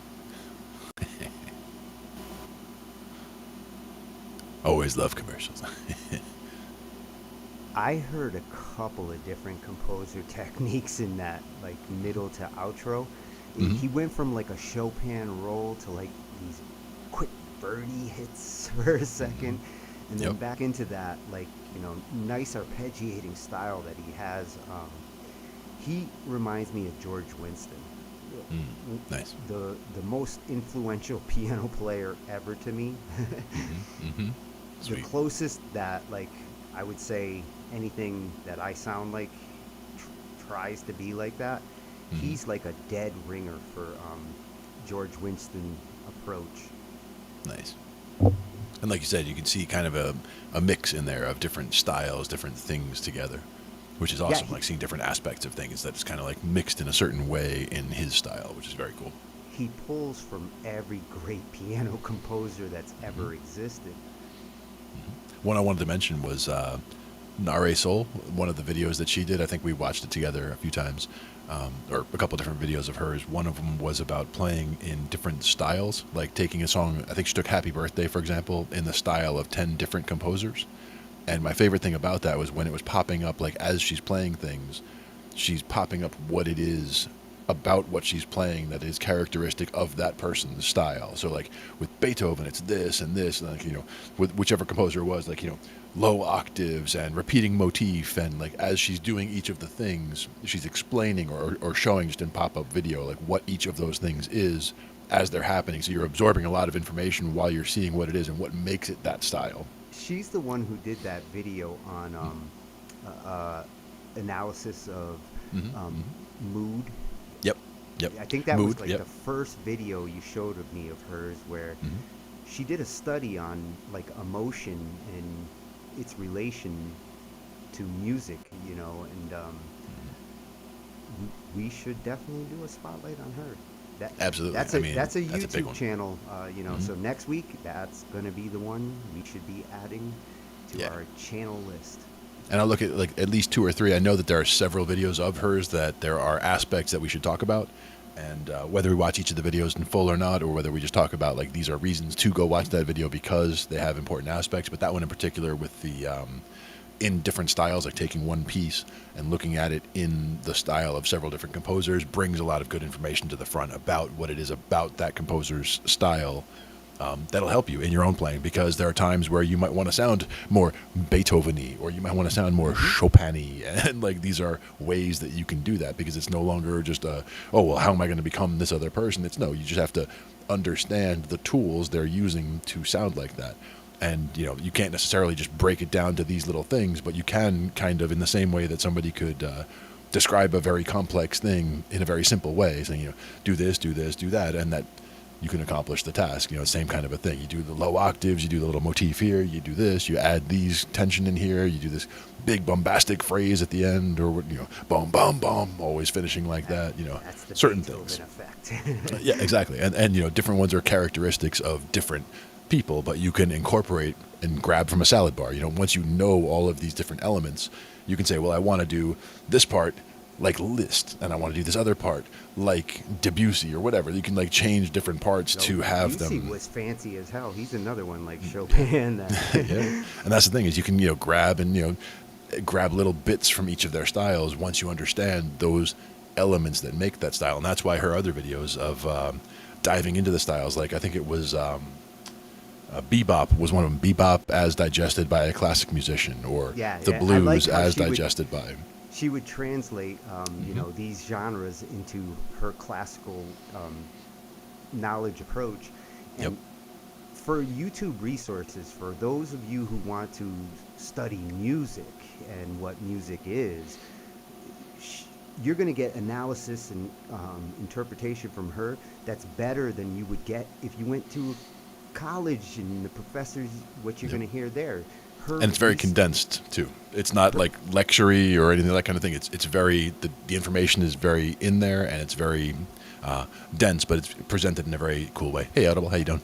And it's fresh. I mean, she's talking about music that's going on today. Yep. Exactly. So I didn't see the link on YouTube there. I saw just a hello.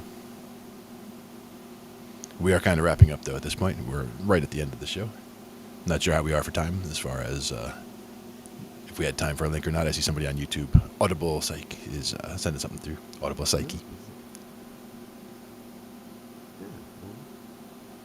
I didn't see a link, though. I just saw a hello, and then I'm not sure if my link came through. I don't see a link, but if you send it, we'll close out the show with that. At this point, I see you on YouTube, so you can even post it in BandLab if you want. Yeah, if it's giving you trouble with the link, sure. Sure. You That's made the fair. attempt, so we can bring it on over here. Yeah, we'll give you a second there. I'll be right back. Yep. Once we get that link over here, we'll have Tony load that up and bring it on for you. But the one I was talking about, Nare Soul. Let me see if I can bring up her page real quick, because that is something that is very useful. It had a lot of good information, and is one of those that we will be looking at for sure in the future. Several of the videos. The one was about the different styles.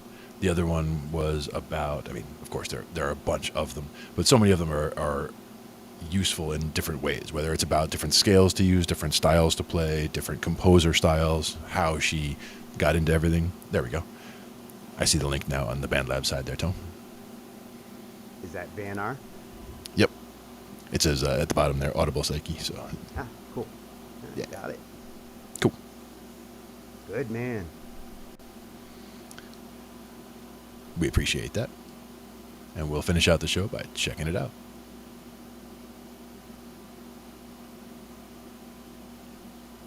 Unscreened. We'll see how it is. See what we got.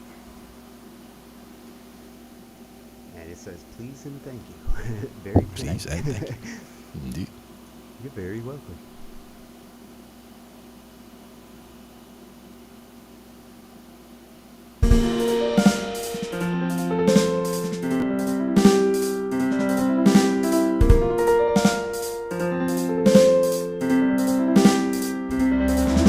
Shifting through the records, hoping just to catch a vibe. I've been patiently awaiting something that will take me far away from the ordinary, make me legendary, engrave my name into the conversation of music innovation and fame. 'Cause the timing is right to break free from this place at the edge of the world. I scream into space. When is my time to shine?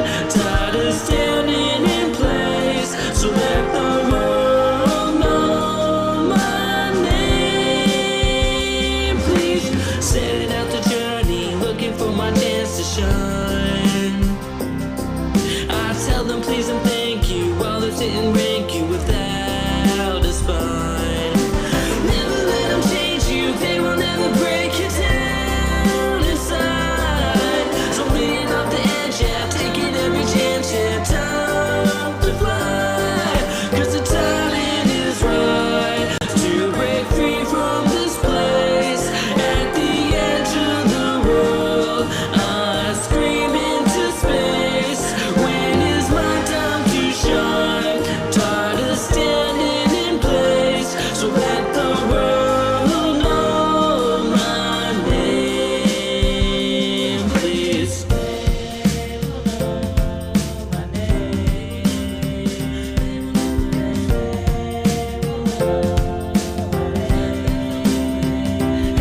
Yeah, I'm tired of all these please and thank yous wasted on the people who just wanna hate you when you're trying to make a breakthrough. So give love to the ones who support and embrace you and pay you back when the time comes. 'Cause the ones who make you shine, yes, you know the line. 'Cause the timing is right to break free from this place at the edge of the world. I scream into space. When is my time to shine? Tired of standing in place, so let the world know my name, please.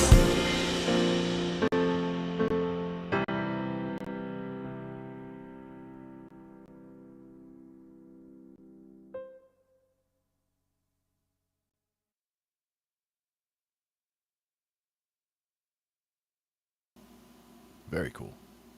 I like that a lot. I like the fake ending. I like the whole feel of it. It almost felt like, I'm going to call it like a laid back punk kind of vibe going on in a certain part of it there. With the Little Beatles. With Little Beatles mood. mixed in, yeah. Very cool, yeah. I liked it a lot. Yeah, I really like that ending too. You know, just that that little mood shift just to go out. That's how I like to end things. Yeah. Perfect way to end it up for tonight. Yeah, that was a nice share. You got to follow here. Yep. I'll get to it in a moment, for sure. Appreciate that. And that's how it is. But we ask you to bring it over to YouTube and send a link over. You do what we ask, and boom, get played. Get it all in there. Yeah, and we're going to be doing more of that as we want to start spreading on the platforms. Sometimes you'll get special options if you're in the right platform on the right night. Might be Twitch one week, might be YouTube the next. And it helps us, and it's, not a big ask, but it's something that, kind of helps us to get things going on. And, gets the channels to grow some, get some more activity on each of the channels, and we'll be doing that to spread it all around. Yeah, and it gives you the option to come from whichever channel and direction you prefer. Yep, exactly. And always enjoy when people share good music like that. Much appreciated. Yeah, I'd like to see more music coming from the other platforms. That's what I'm hoping with all this, that we start seeing some YouTube musicians, Facebook musicians, Twitch musicians. Yep. Yeah, because we see a lot of the BandLab stuff, but we don't always see a lot of stuff coming out from there. Well, plus we want to show the BandLab stuff to them. So that's why we're going to these platforms. Yep. And appreciate the heads up, Audible. Yeah, if other people, same idea. Like if they had tried to send a link and just said anything, then anything that they would say, we would take that as, activity on the YouTube site, and then they could bring their link over to here. That was a good way to work around it at this point if they're blocking links. And good to know, though. Thanks for the heads up. Well, they're not. It's default settings for the chat. So she probably has it set not to take links on YouTube. By default, that's what it's set to. Twitch has the same option. And we can take a look. After these messages.